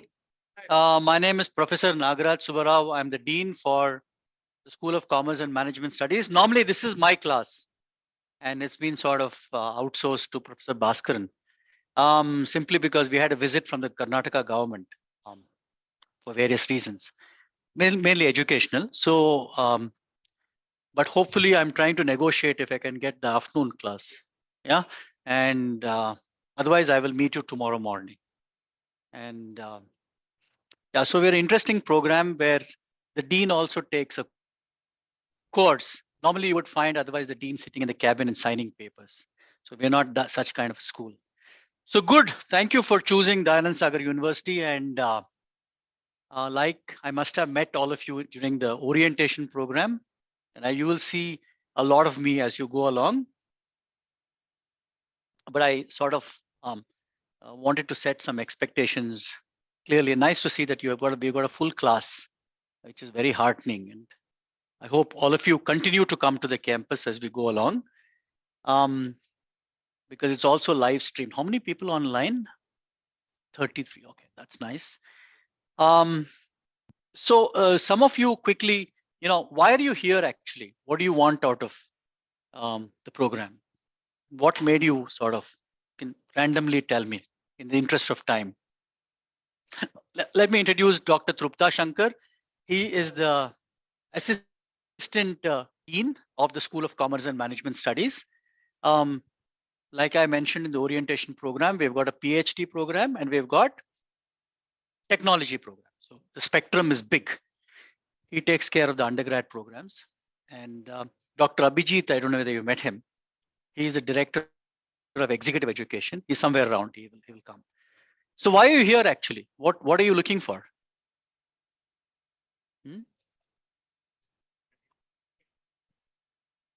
Very good. So one is you want to enhance your managerial skills. Okay. What else?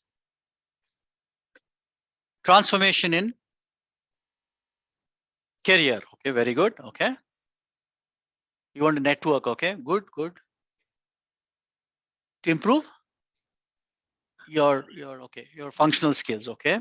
Developing our skills. Developing your skills. Okay. Or competent. Huh? Be a better version. Very good. So you're looking for a transformational journey through life itself. That's very interesting. Yes. What else?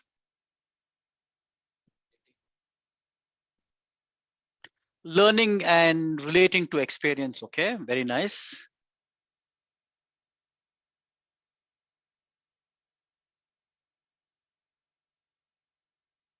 Yeah. Entrepreneurship opportunities and startups and so on and so forth. Yes. Okay.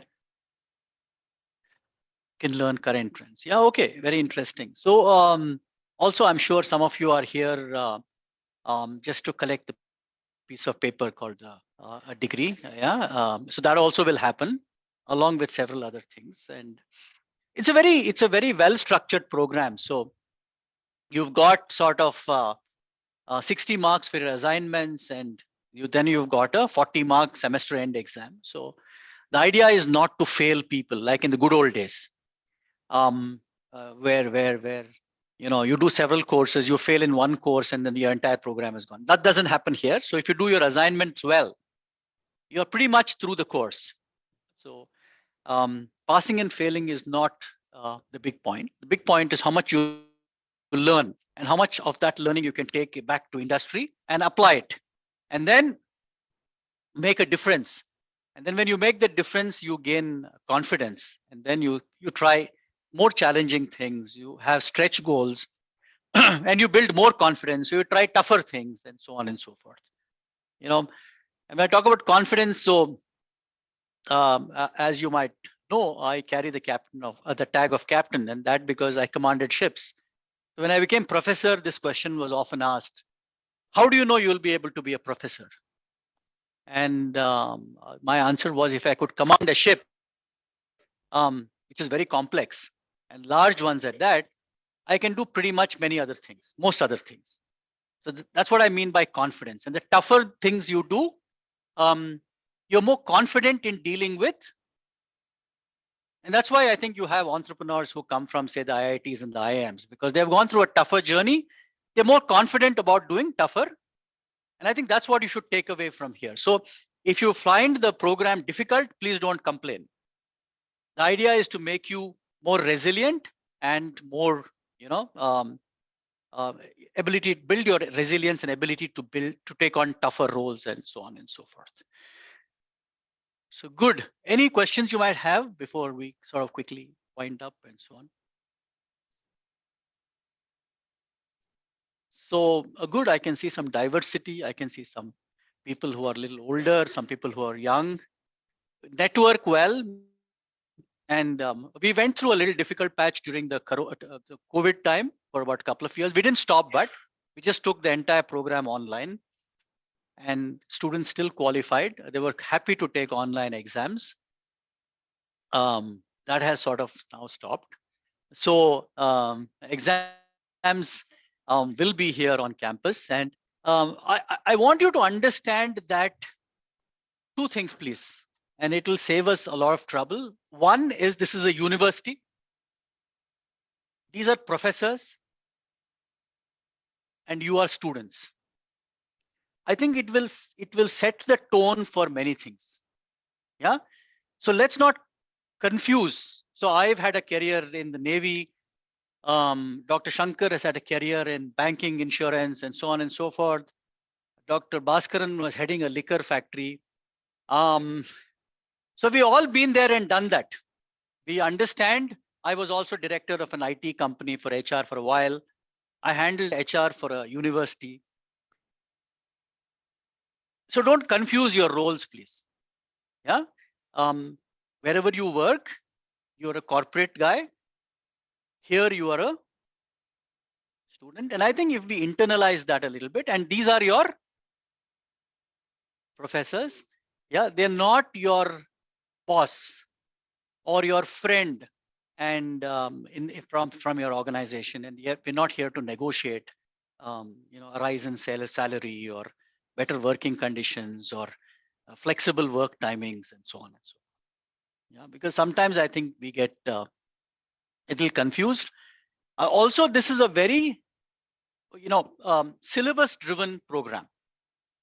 Yeah, so you must be cognizant of the syllabus.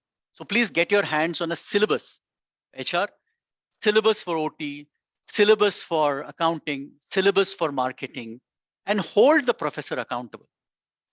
Yeah, if you feel that the professor is not talking about something there, please flag it. And then if you still feel you're not satisfied, flag it to me, please. It's very important. Yeah, because your questions will be based on the syllabus. It will not be based on, because all professors are like James Bond. I mean, look at this. You've got an audience. I walk in here and then I deliver a brilliant 3-hour lecture and then we all disperse. Yeah, but your semester end examination is going to come from your syllabus. So please be very clear about that. Yeah. And then, don't come back later and say the professor did not teach me this or that or something else. Having said that, master's program actually have no syllabi. Yeah, everything under the sun is. So for example, if you're doing OT, I can ask you a question like, how is the war in Ukraine affecting the mental state of a person working in, say, Flipkart, who is doing supply chain and logistics in between Russia and, is a question that you should be able to deal with. So please read widely. You'll get several readings. My assignment, you will get 6 articles from, say, Harvard Business School or Review or MIT Sloan. They are difficult. By no stretch of imagination are assignments easy. Yeah, you will have to spend time. You will have to sort of focus on what's coming your way.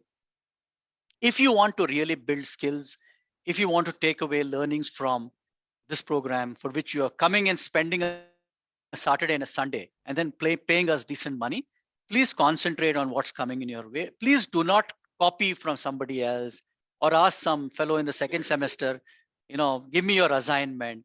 So some people even copy assignments from a previous semester, not understanding that the articles have changed. I can't think of something more ridiculous than that. So this is a flagship program. The executive MBA gets the largest number of students. We get about 400 plus students in a year. The MBA gets about 500 students in a year. Across 2 years, 240 students in a year. His BBA program gets another about 240 students in a year. The certificate programs we are just about launching off. The PhD is, of course, very small. Yeah, so that's our journey. So good. I think I've spoken a lot. I will speak a lot more, and I wish you well. And once again, thank you for being here. Yeah, it's really very nice because, like I said, COVID was difficult for us because nobody was in the class and we had to do online stuff, and pressures were very high. People sort of falling sick and so on and so forth. Dr. Bhaskaran, thank you.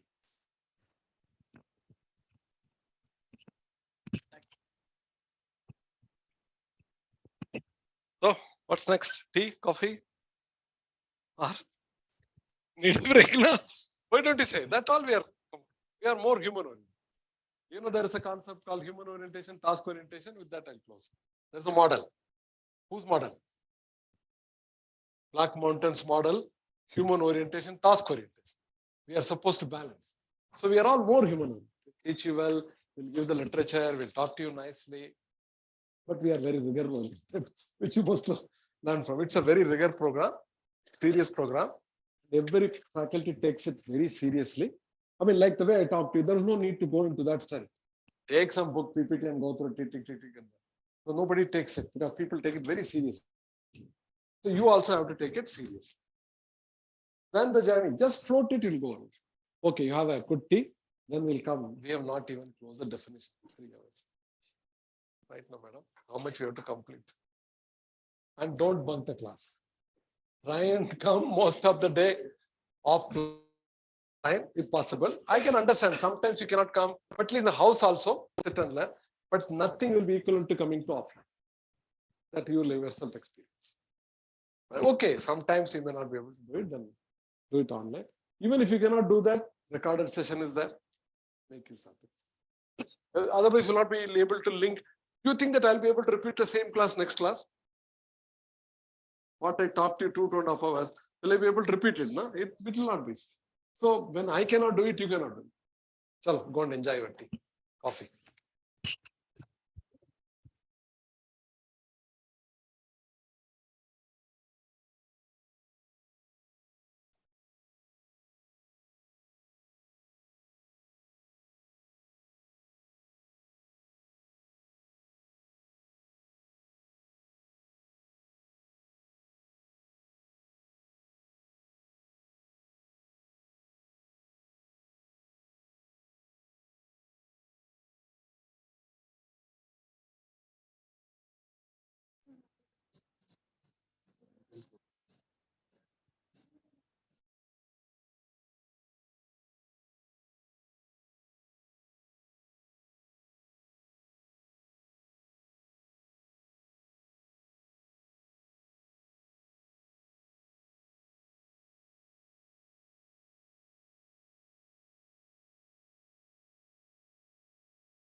Also small, short, I guess.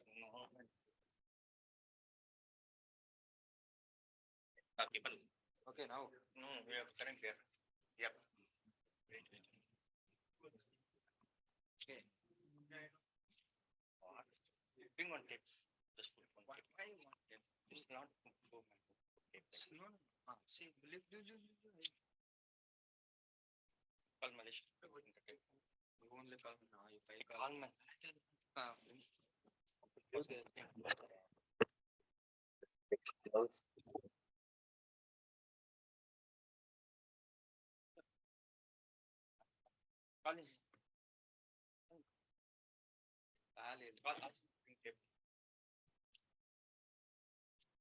हलिया फिर गिरता फिर बीच में कौन भाग लेता था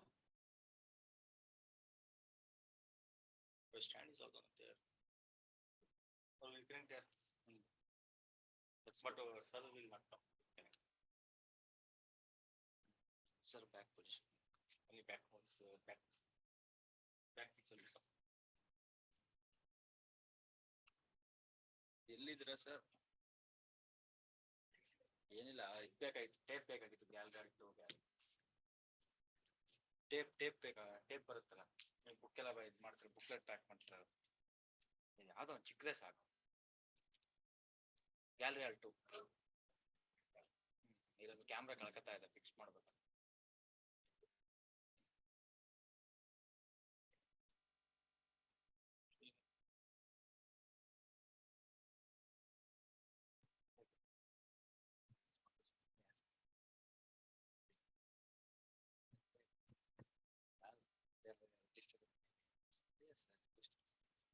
Got the number, same number.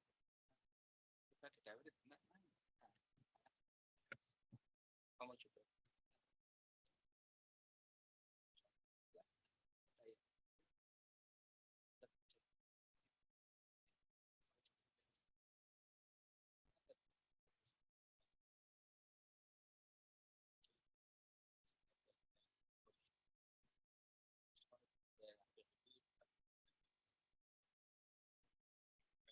Give me the one number, I'll find that. I don't want it.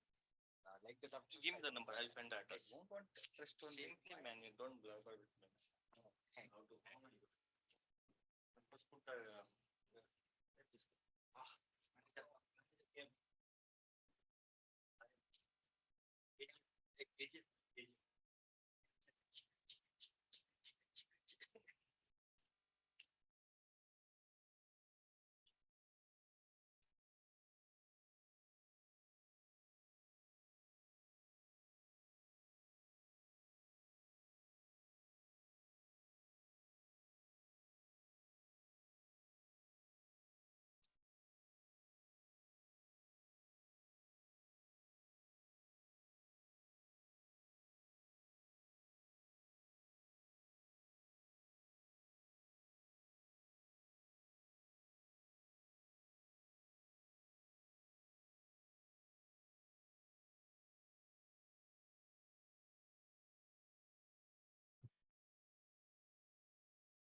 connected.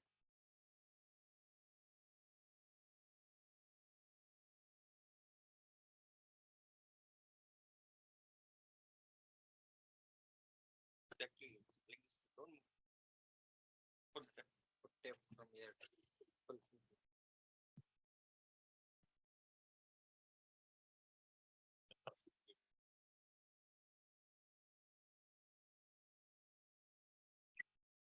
There you are.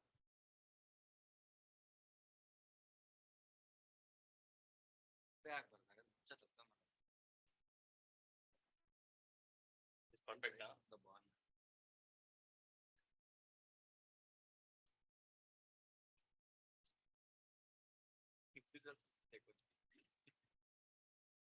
Hey, man, this cable. Hey, don't put cable. You can don't.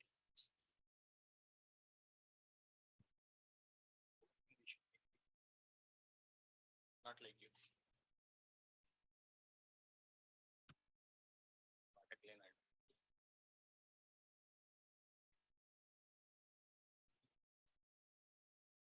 This thing is coming here.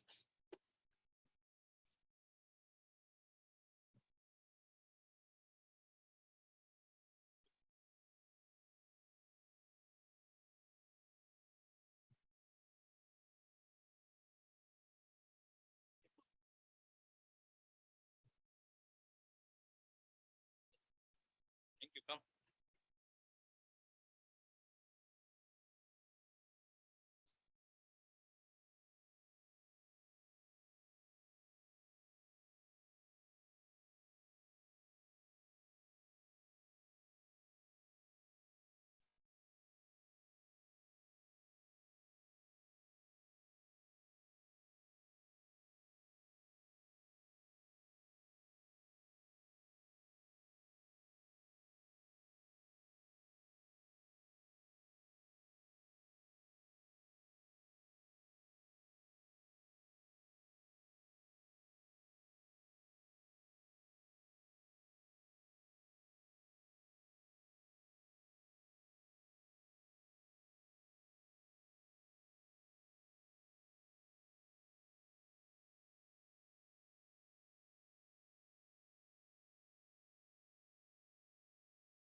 Ooh. So-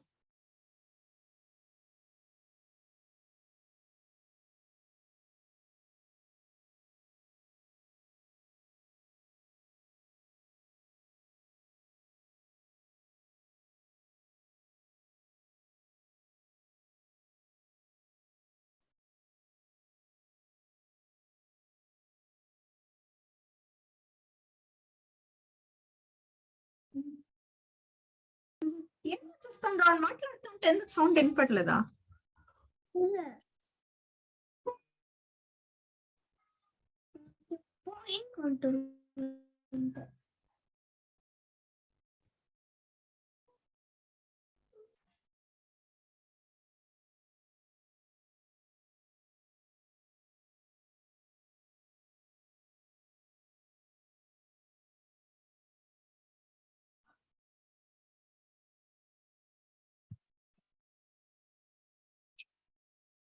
Hello, online students, we are back.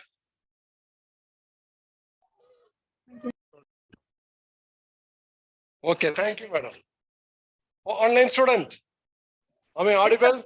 Yes, sir, we can hear you. Yes, You sir. have We are lot of we are curd rice? audible. You Yes, guys sir. are not having coffee, tea here, and you are having curd rice, right? Good, okay. Now, any questions on whatever we discussed so far?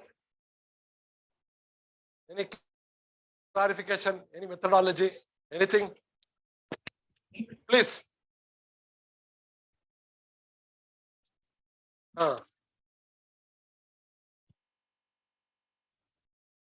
Good question. I'll answer. Let everybody settle. Just tell me.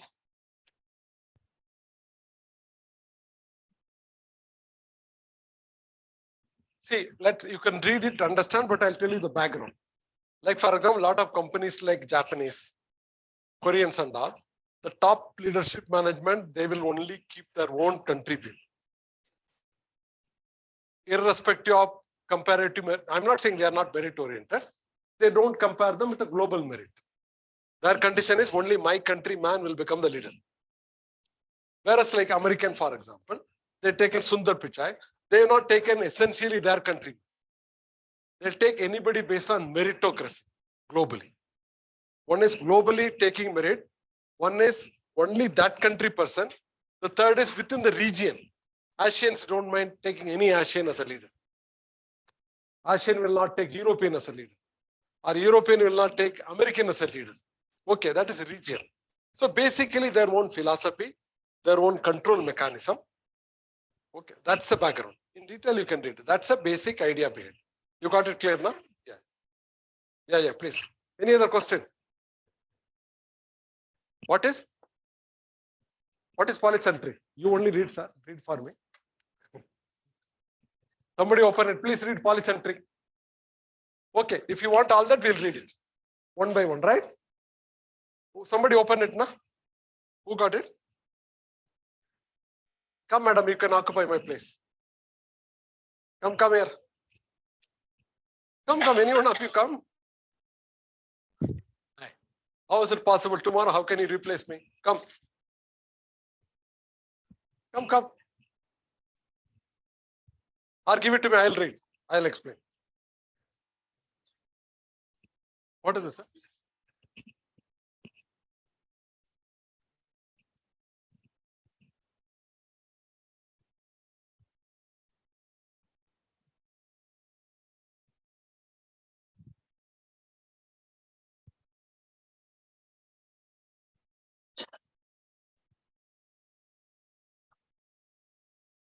All of you reading, or you want me my explanation? Huh? You are reading, no? It's not nothing else. I given you the philosophy. Basically, that's the philosophy. They want only their country guy.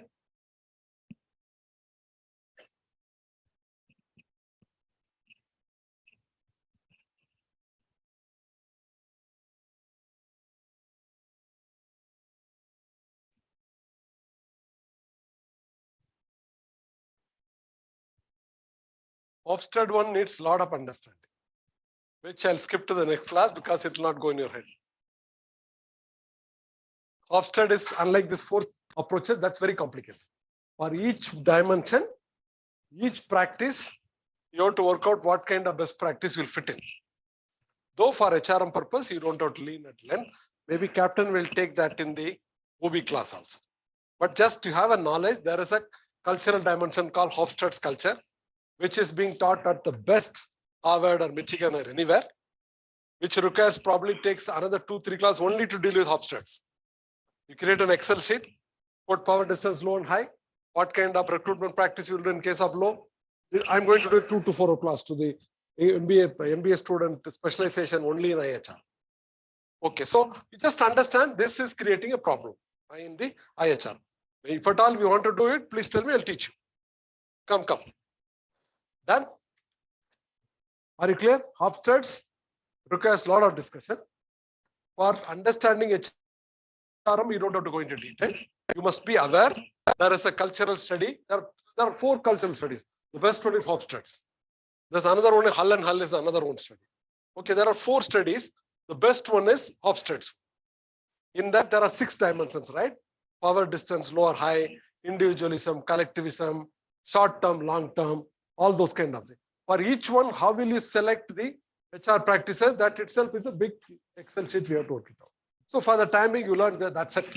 You have to be clear about cultural dimension while dealing with the IHRM. That is why IHRM is more challenging than domestic. Now the question is, how IHRM is different from domestic?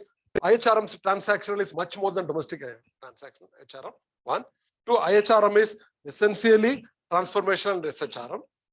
Such IHRM is more into culture. IHRM more into PCN, TCN and approaches. That's all you understand for the time. Right?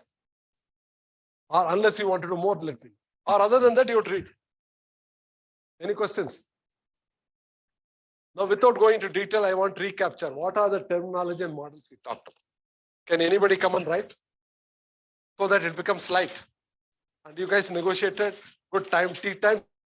So my time is gone, 15 minutes. Right? Come on, somebody has to come and write. Come, who can write better? Come on, yeah. Madam. Who can write better, yeah? Good, sir. Top, sir. All right, big words.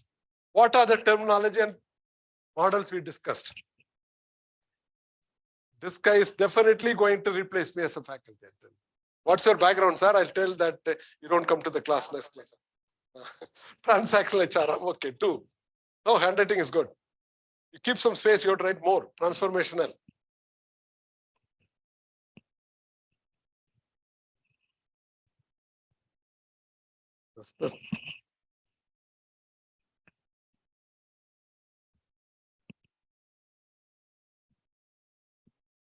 You can put SHRM, short form. IHRM. What are the other words? Terminology. Strategy. Cost leadership, differentiation, all those kind of things.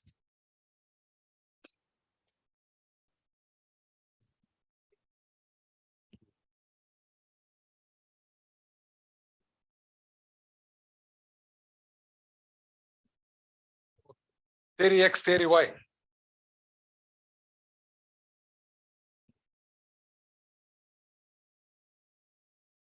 Task orientation, human orientation. I just wanted to, if you remember only these words, your learning is complete.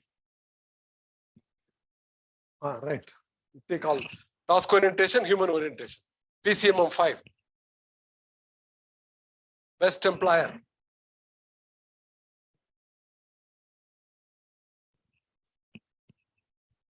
Business life cycle. Curve.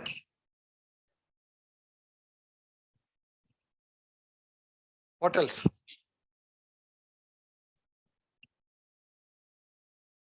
Sorry, competency mapping. Competency-based HR. If you have answer to all this question, you learn.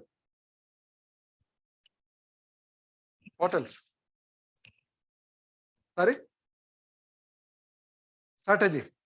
Management and strategy. There are 2 articles I told you to read. What is strategy? People first book. Right, sir. People first.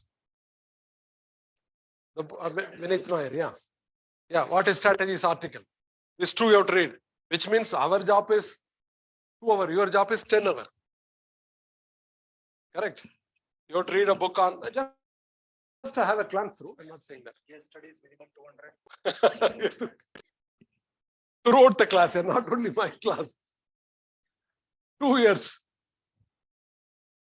Right. PCN, HN, DCN.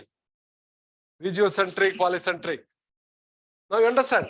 You learn only the terminology, the methods and model. Then one you will prove this you can. Huh? Trick, yeah. So he remembers everything. So I can create 4 or 5 questions from here only, right? For your examination. Regio. 4 only, 4.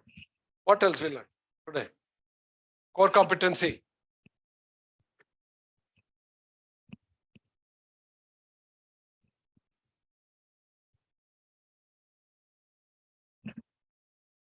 Yeah, bell curve. Bell curve assessment. Forced bell curve. Just I'm taking a lighter mood. Last 20 minutes we'll recapture so that you guys also you'll stop coming to my class next time. So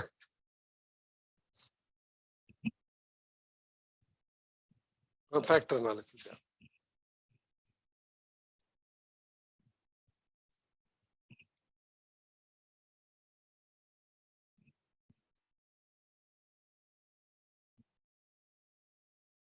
What else? PCM, sir. People capability. Yeah, 360 degree. This all called best HR practices. We talked about 360 degree PMS. We talked about bell curve system. What else? Bringing down the expatriate failure could be one of We the. talked about training needs analysis. Control and development approach. Control is old approach. 1 minute manager approach. Development is organic.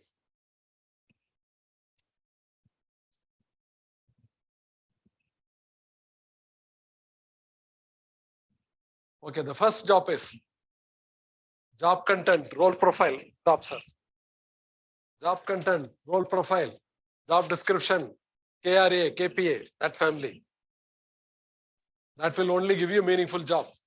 Task achievement. In fact, if you do that now, your employee satisfaction, attrition will come down tremendously. And mostly people don't do that. Some CV, some job description, some interview, true. No professional in detail. So if you do that, what is that you written? Job content, role profile, job description, job specification, SJ, JS.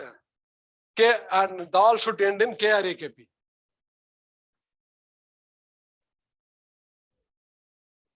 Conceptual model. For each one, what all we discuss? See, you have, every time you think systematically.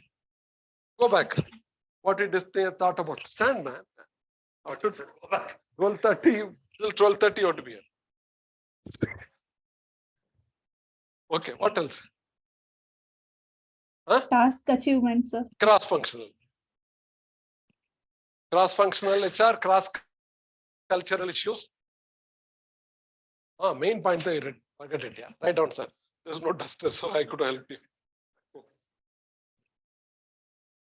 Main thing is deliver.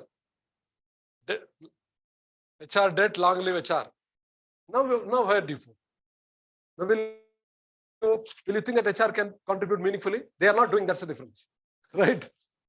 Can HR contribute meaningfully?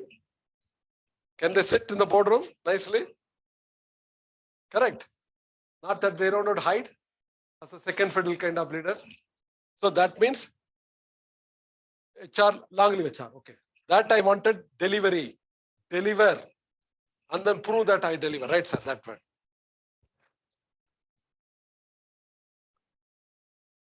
Yeah, sources of competitive advantage. Good word.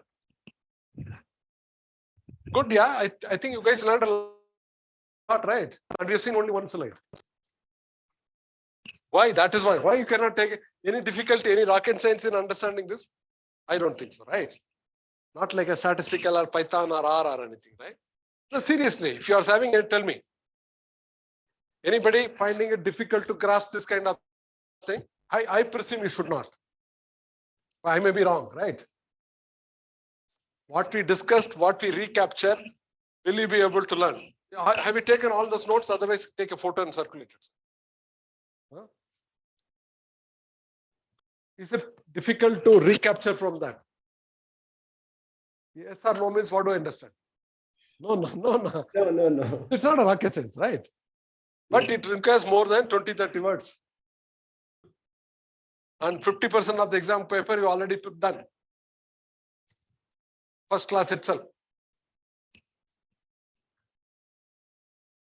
Okay. Anything else we left it? Need training need analysis.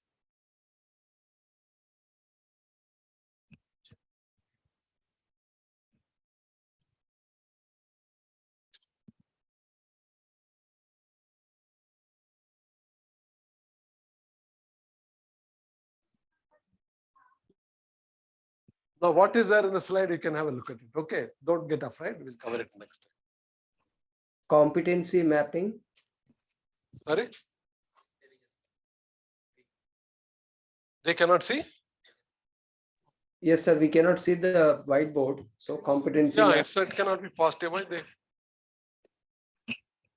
Somebody IT guys can come and help you. There's a screen share. I can't see this. It's blurring. Yeah, you can see. See the PPT. Okay. But not Now, the whiteboard. what is in the slide? What we are supposed to cover up in the class? How much we are dealing? See, we only touched one slide. Okay.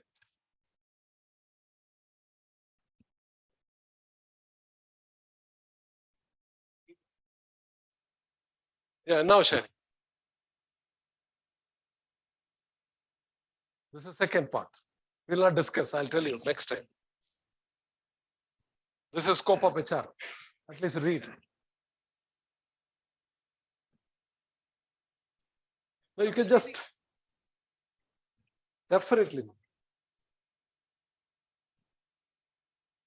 read this one. This is what HR is supposed to do, not recruitment, training, and placement. HR should give production, productivity, profitability. Then only you can say I'm delivering. HR will give cost optimization, innovation. HR will, competency, capability upgrading. So your target itself is clear, right? Normally you think your target is my job is recruitment, training, and compensation, payroll. That's not. That's a means. You have to, link it, leverage it, align it. All your activities should be aligned to achieve this one. Like a chemistry, validate it, right? You have to validate, yes, my all activities achieve this one. Then you have a nose to keep it up. Otherwise, you don't have a nose. Right, man? Tangible, non-tangible, all those things will come. Dimensions you already touched. One part I didn't tell you.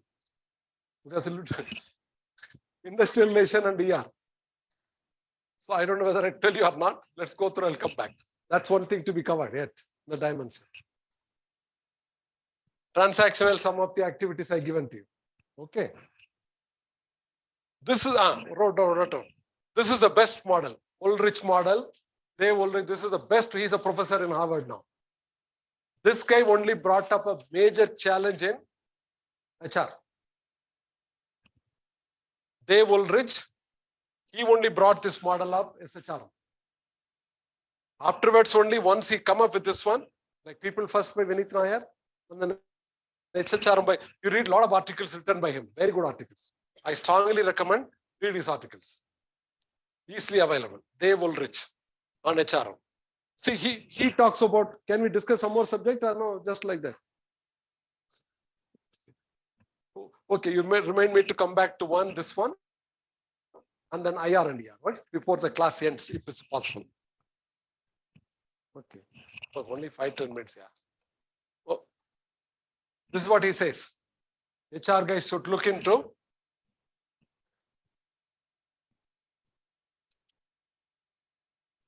externally, not internally. How HR can impact business vertically, horizontally. Okay. How HR delivery can be measured. How do you measure? Like balance sheet you prepare, right? Your profit and loss account, ratios.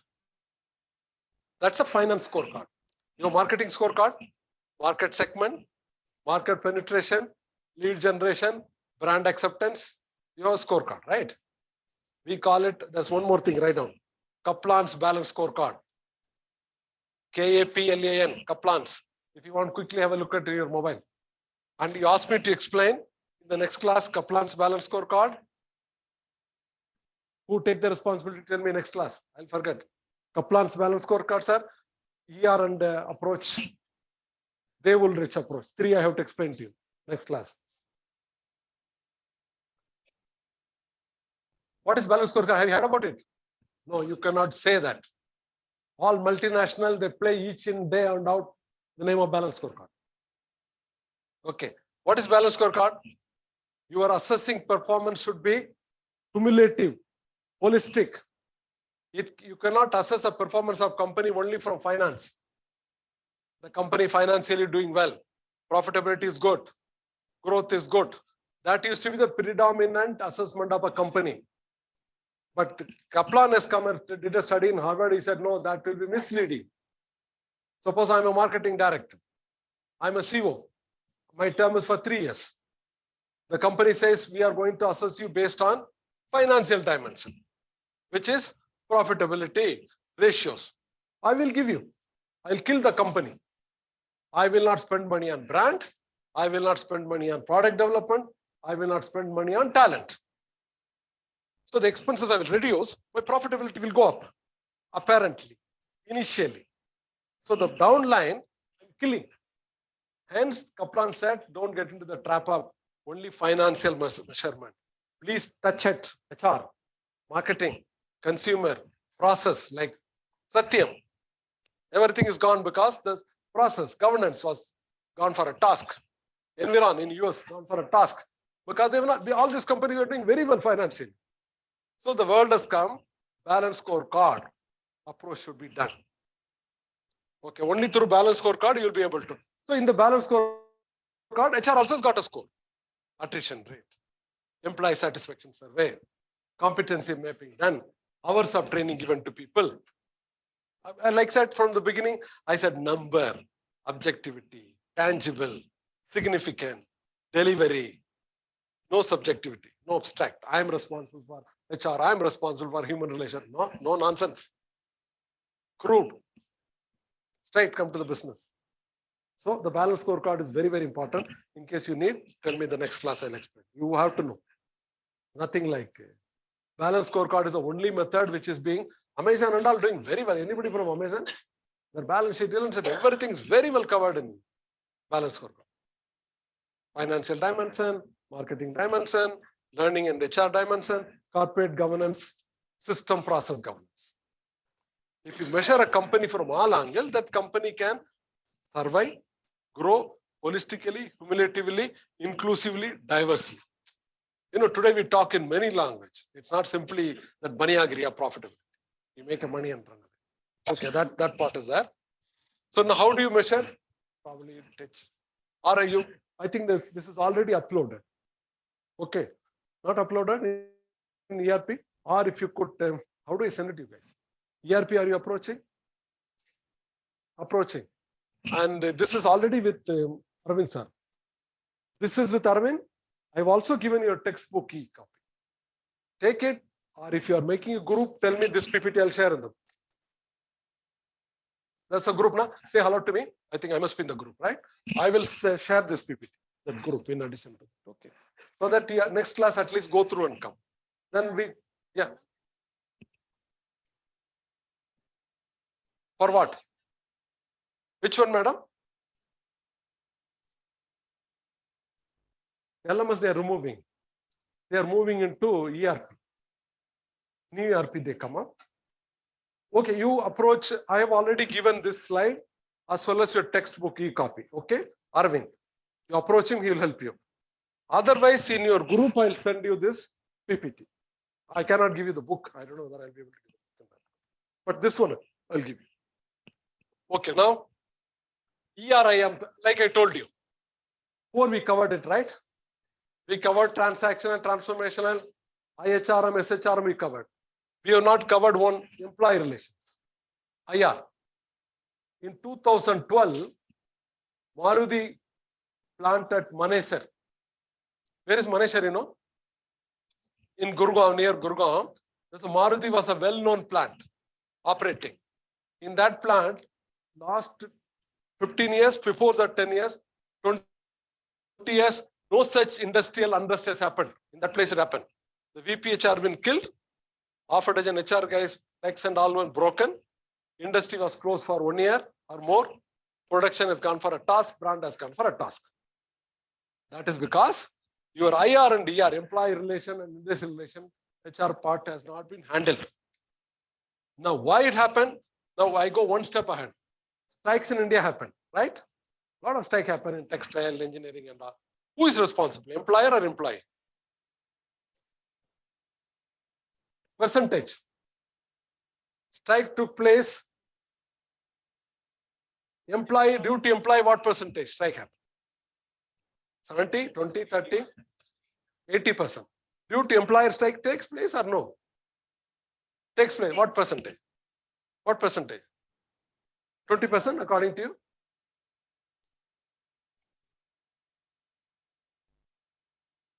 Because of employer's inability, strike takes place. That's what you are saying. My question is, strike taking place in India because employer is not proactive, not handling it properly, or employee has been so nasty, and because of the strike taking place. Between these two, happy. Strikes have happened. Can you understand? 80% of the strike could have been avoided. Stopped it. If employer have been proactive, if employer known what is ERIR in a simple manner. बोलते ना हिंदी में अंधेरा राज गाने में, right? People same like this guys know I am tough, I will control. Most of the time, including the one that's also on a case study. Manesar Maruti plant, it happened. It was a Japanese with the Indian government.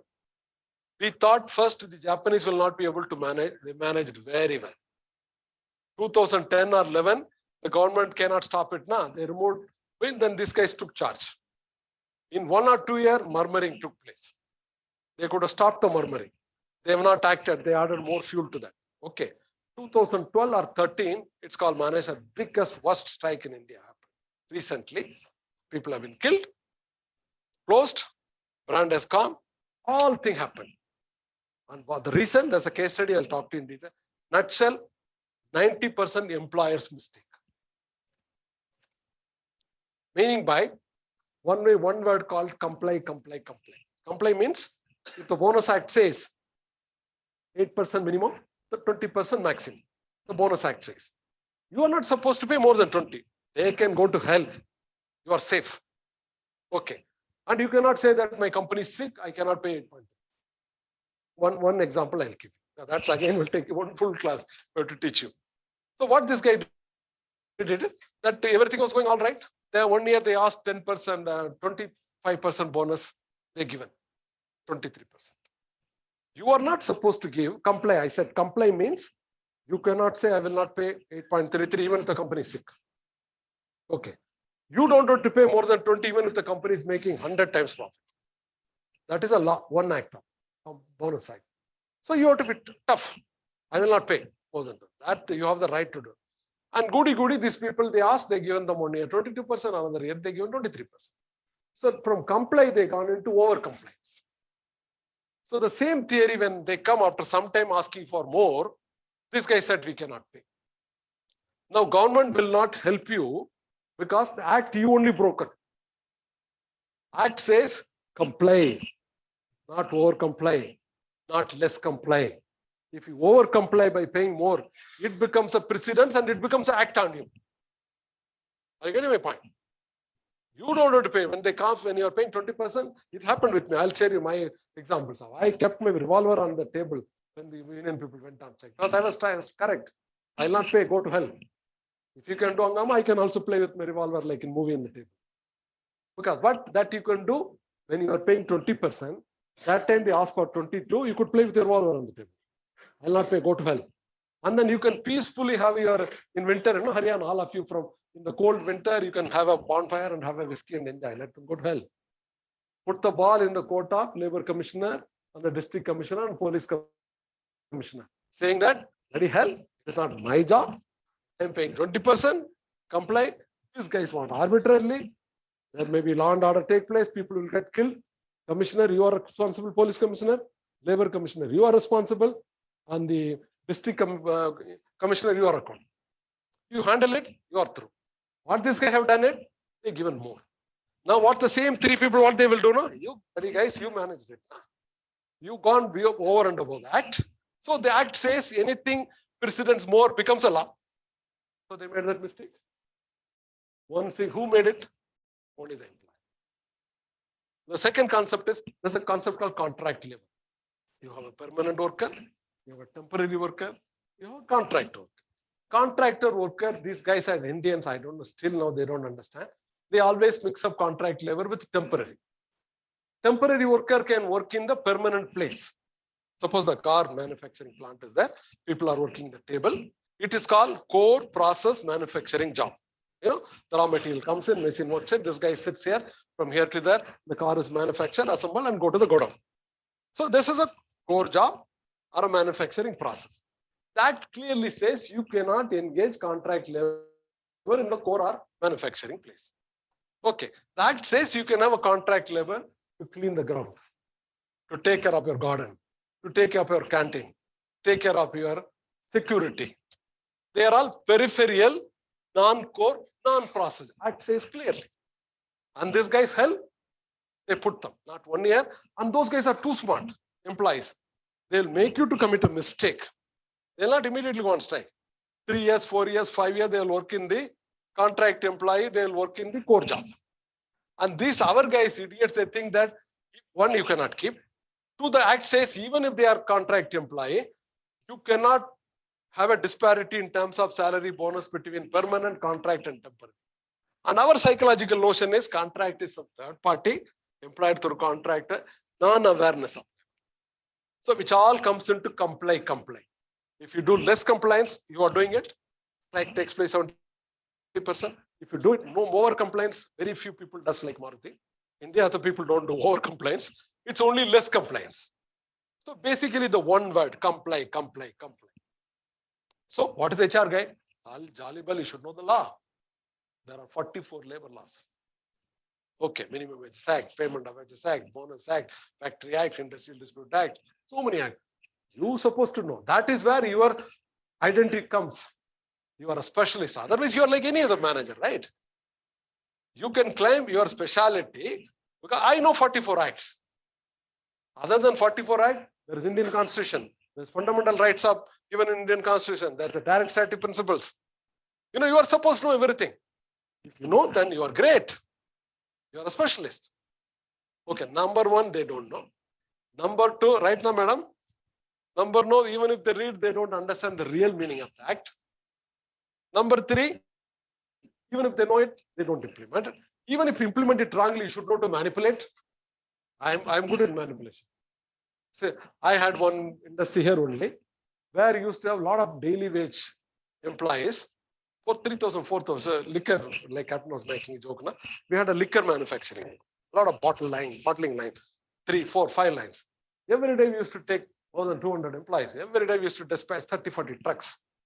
And most of them, people will come in either in temporary or a contract. Now, if you don't pay the minimum salary, suppose the minimum salary is 15,000. If you don't pay, you are not complying, you'll go to hell. And whereas the labor is available for 7,000 happily, practically what we did is, we used to send 5, 6 buses in the morning, 6 o'clock. We'll bring the people are too happy. They have to only brush and get up because when they come, lavish breakfast, nice thing, chit chat, they'll get into plant, the nice lunch, again chit chat, evening tea. While going home, we'll give them some nice snacks to carry and drop them. They are very happy with that. But they don't know that we are exploiting. Okay, this almost costed 1,000 rupees. We pay you 7,000, 8,000 rupees, whereas the minimum salary is 15,000. In that, if I complied it, it could have costed another 4 crore rupees extra money to put that company that time. And the company could have been held only on that one. So the company was surviving. You know, the extra skill of that, I'm not supposed to teach you that, or to teach you, how to manipulate and not get into labor law. That's a skill. Are you getting my point? And that is what most of the small scale industries would like you. If you go and tell him, sir, you are doing not complying, he says, sir, back up and go. That's small company. On the other side, now all the foreign flow 1D1. Those guys are too particular about compliance. They don't want it. Every here, they call it due diligence. Like even Shahrukh Khan goes, he has to go through security. Shahrukh Khan cannot say that I'm a big star, I'll not go there. I said, who's Shahrukh Khan or anybody? Yeah, you go through security means you go through. I don't know how many guys travel via London international. I go quite often. That they don't even treat you like a human. Machine. You remove your shoes, remove your belt, go through this machine, that machine. You have to go through it. They are more process oriented. Not that they are not there to demean you. They mean process. Nobody is above process. We guys, Indians, so jugaad guys, too much of jugaad. So now what happened is, now when the foreign investment has to come, they said we will not come to India because we cannot comply with your labor law. And we don't want to manipulate your labor law. Indians are good in manipulating labor law. We don't want to manipulate. We want basically due diligence. We want to pay everything clean. You know, minimum salary, bonus, everything. Otherwise, we don't want to do. Whereas Indians, we are too happy. We know. Inspector aega kuch paisa usko we'll can manage. And the record also, suppose minimum salary I have to pay 15,000. I'll tell you how I manage. The record also should say clearly. Suppose 15,000 is for 30 days work, right? Suppose somebody worked for 15 days, it will come down. Though that person worked for 30 days, I will show in attendance work for only 15 days. So I complied. See how shrewd manipulation of compliance. Correct now? This all cannot. Now what happened is, why I'm telling all the background. Now foreign investors has to come. Foreigners, they know this is a big problem in India. I cannot comply. I cannot manipulate. I want due diligence.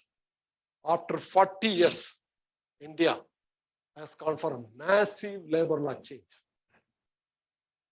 First time it has come in India, 44 acts has been converted into 4 labor code. They addressed a lot on them. Somebody write down, ask me to explain in detail. There has been a major, you are following it up, sir, whatever I have to teach you again, right? There has been a major change. Because otherwise they will not get them. So when they made a change, how it benefited employee, how it benefited employer, how it benefited government. That you have to understand, which I will teach you in the next class. Or if you are willing, labor code. After 40 years, they changed the labor code. Code, COD.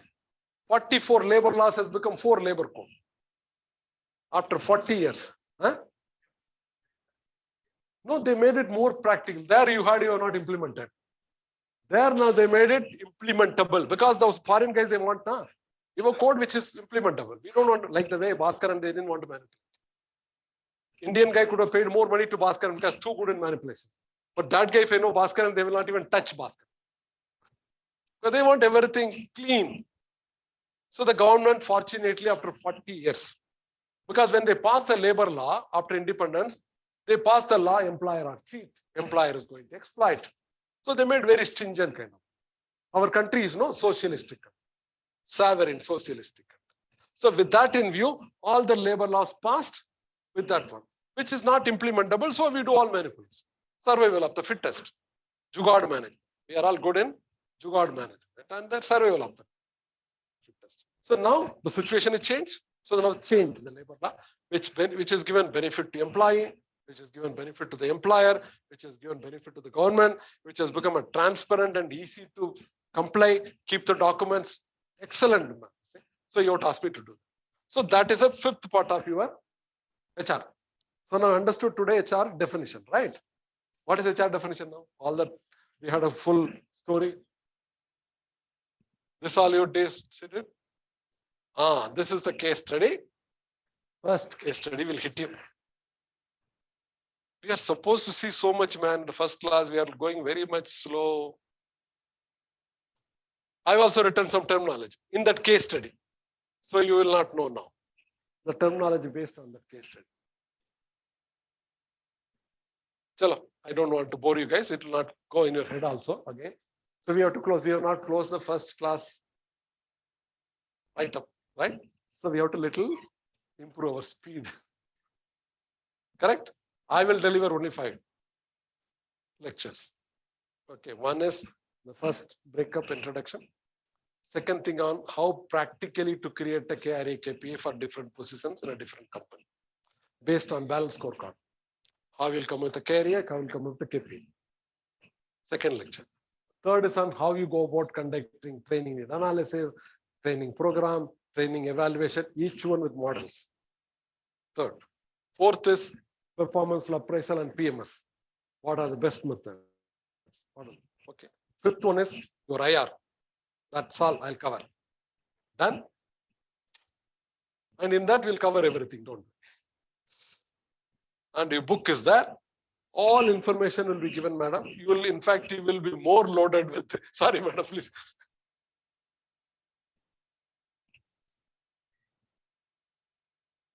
Just another 5 minutes. Okay. As far as my part is concerned, I will load you with it. I will load you with the PPTs, load you with case studies, everything. Okay. Your part is listen and study. Now, if you go back and recollect even 1 or 2 hours, go through this slide, it will make your learning strong. Otherwise, probably 50, even 40% also you retain more than him, if not 100%. Okay? Or anything else from your side? Your time is over. I have a class at 2 o'clock. Yeah, please.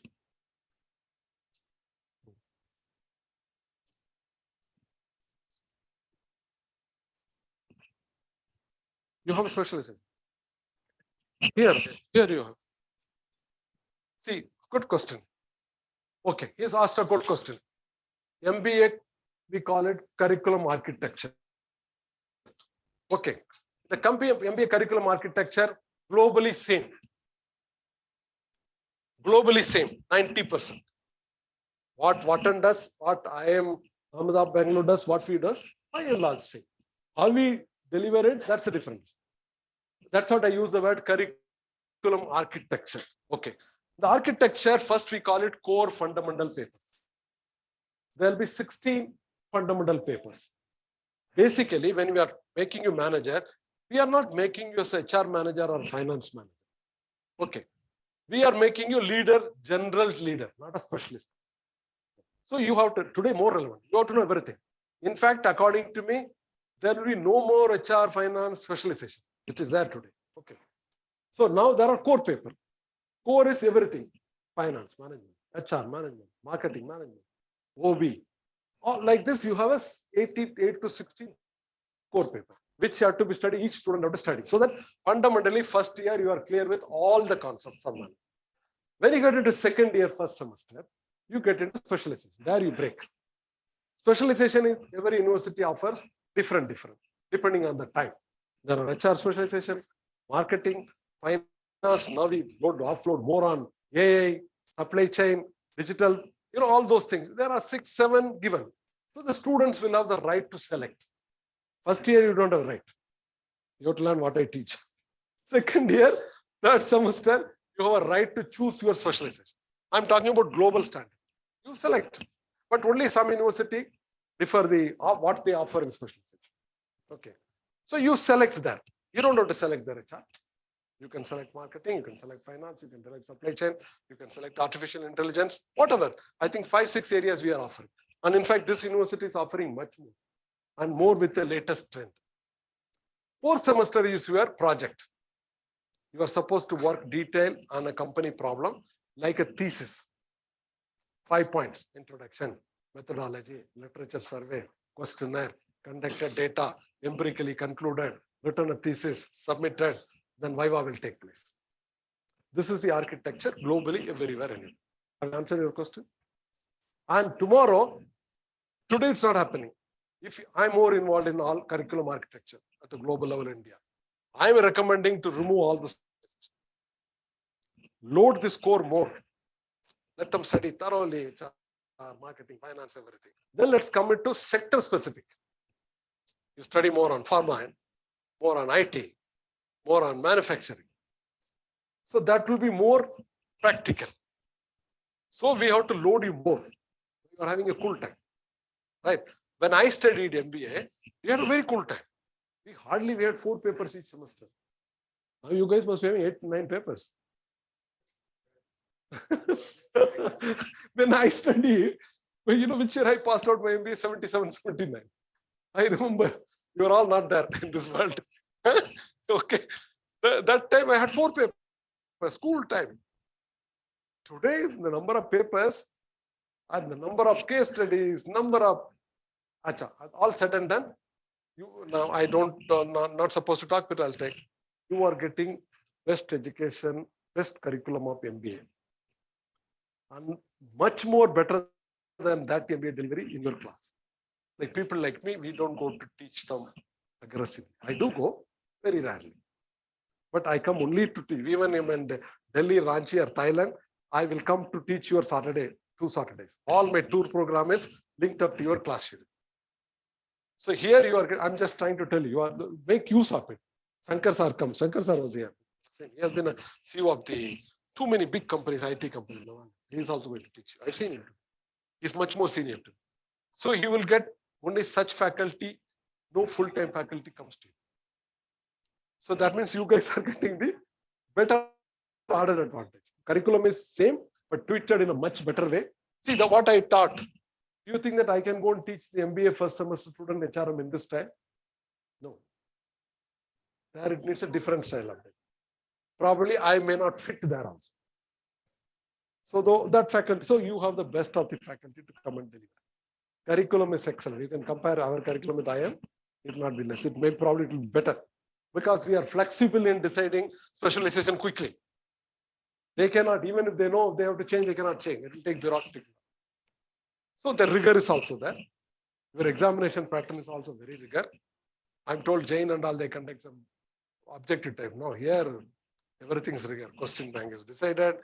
I suppose I said 3 question paper, which goes to the examination department, which is that block. They will select anyone. And when I evaluate, I'm the first evaluator. It goes to the second evaluator. Okay. If there's a difference between both of us, then there is a third evaluator who sits. So it's a very well structured one. So people make use of it, but at the same time, all faculty will help you.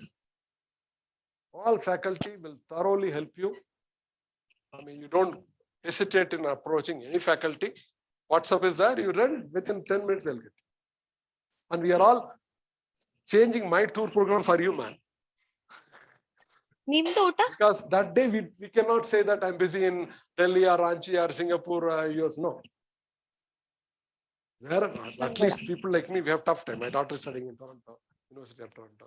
My son is USA. I have to have a lot of money on my own assignments.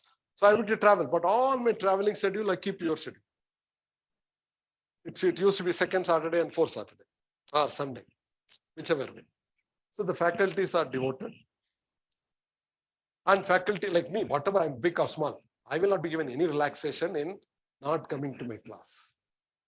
If I want my respect, I make sure that I'm there in the class. I mean, I cannot say that I'm not allowed to take online. So the rigor is, this program is very rigor for you, for me. I'm telling you, I may be too great. Captain will not spare. Your class, you have to be there. Your company goes, we are not bothered. You're getting my point. So it's a rigor program, take it seriously, the rigor. But it will be easy. Like you've seen it, we covered a lot. I'm very happy. We covered a lot. But it was not a pain on your head, right? But if you could embellish it with some more reading after the class, you can be a CEO soon at the age of 30. Otherwise, you'll be only a manager. And if you can't be a CEO by age of 30, 35, you can never be in today's world. All of you know now. Then you will be manager. You will continue. Today you are getting 50,000. Tomorrow you'll get 60,000. Cost of living has gone up. Job is same. Salary same. Right? So you have to become a COO or CEO. And that too before the age of 35. The choice in your hand. I'm not threatening. It's a fact, right? Fact or not? Otherwise, you enjoy, take the life. It's your choice, man. You take the life as it is. Okay, sir. I don't want to become a messy CEO. I'm enjoying my life as a manager. That's your own choice. Nothing right on. Done? Any other question? No, let's go home. You have a second? 1:30? Okay, all the best to you guys. We'll see you next. I come once in 15 minutes.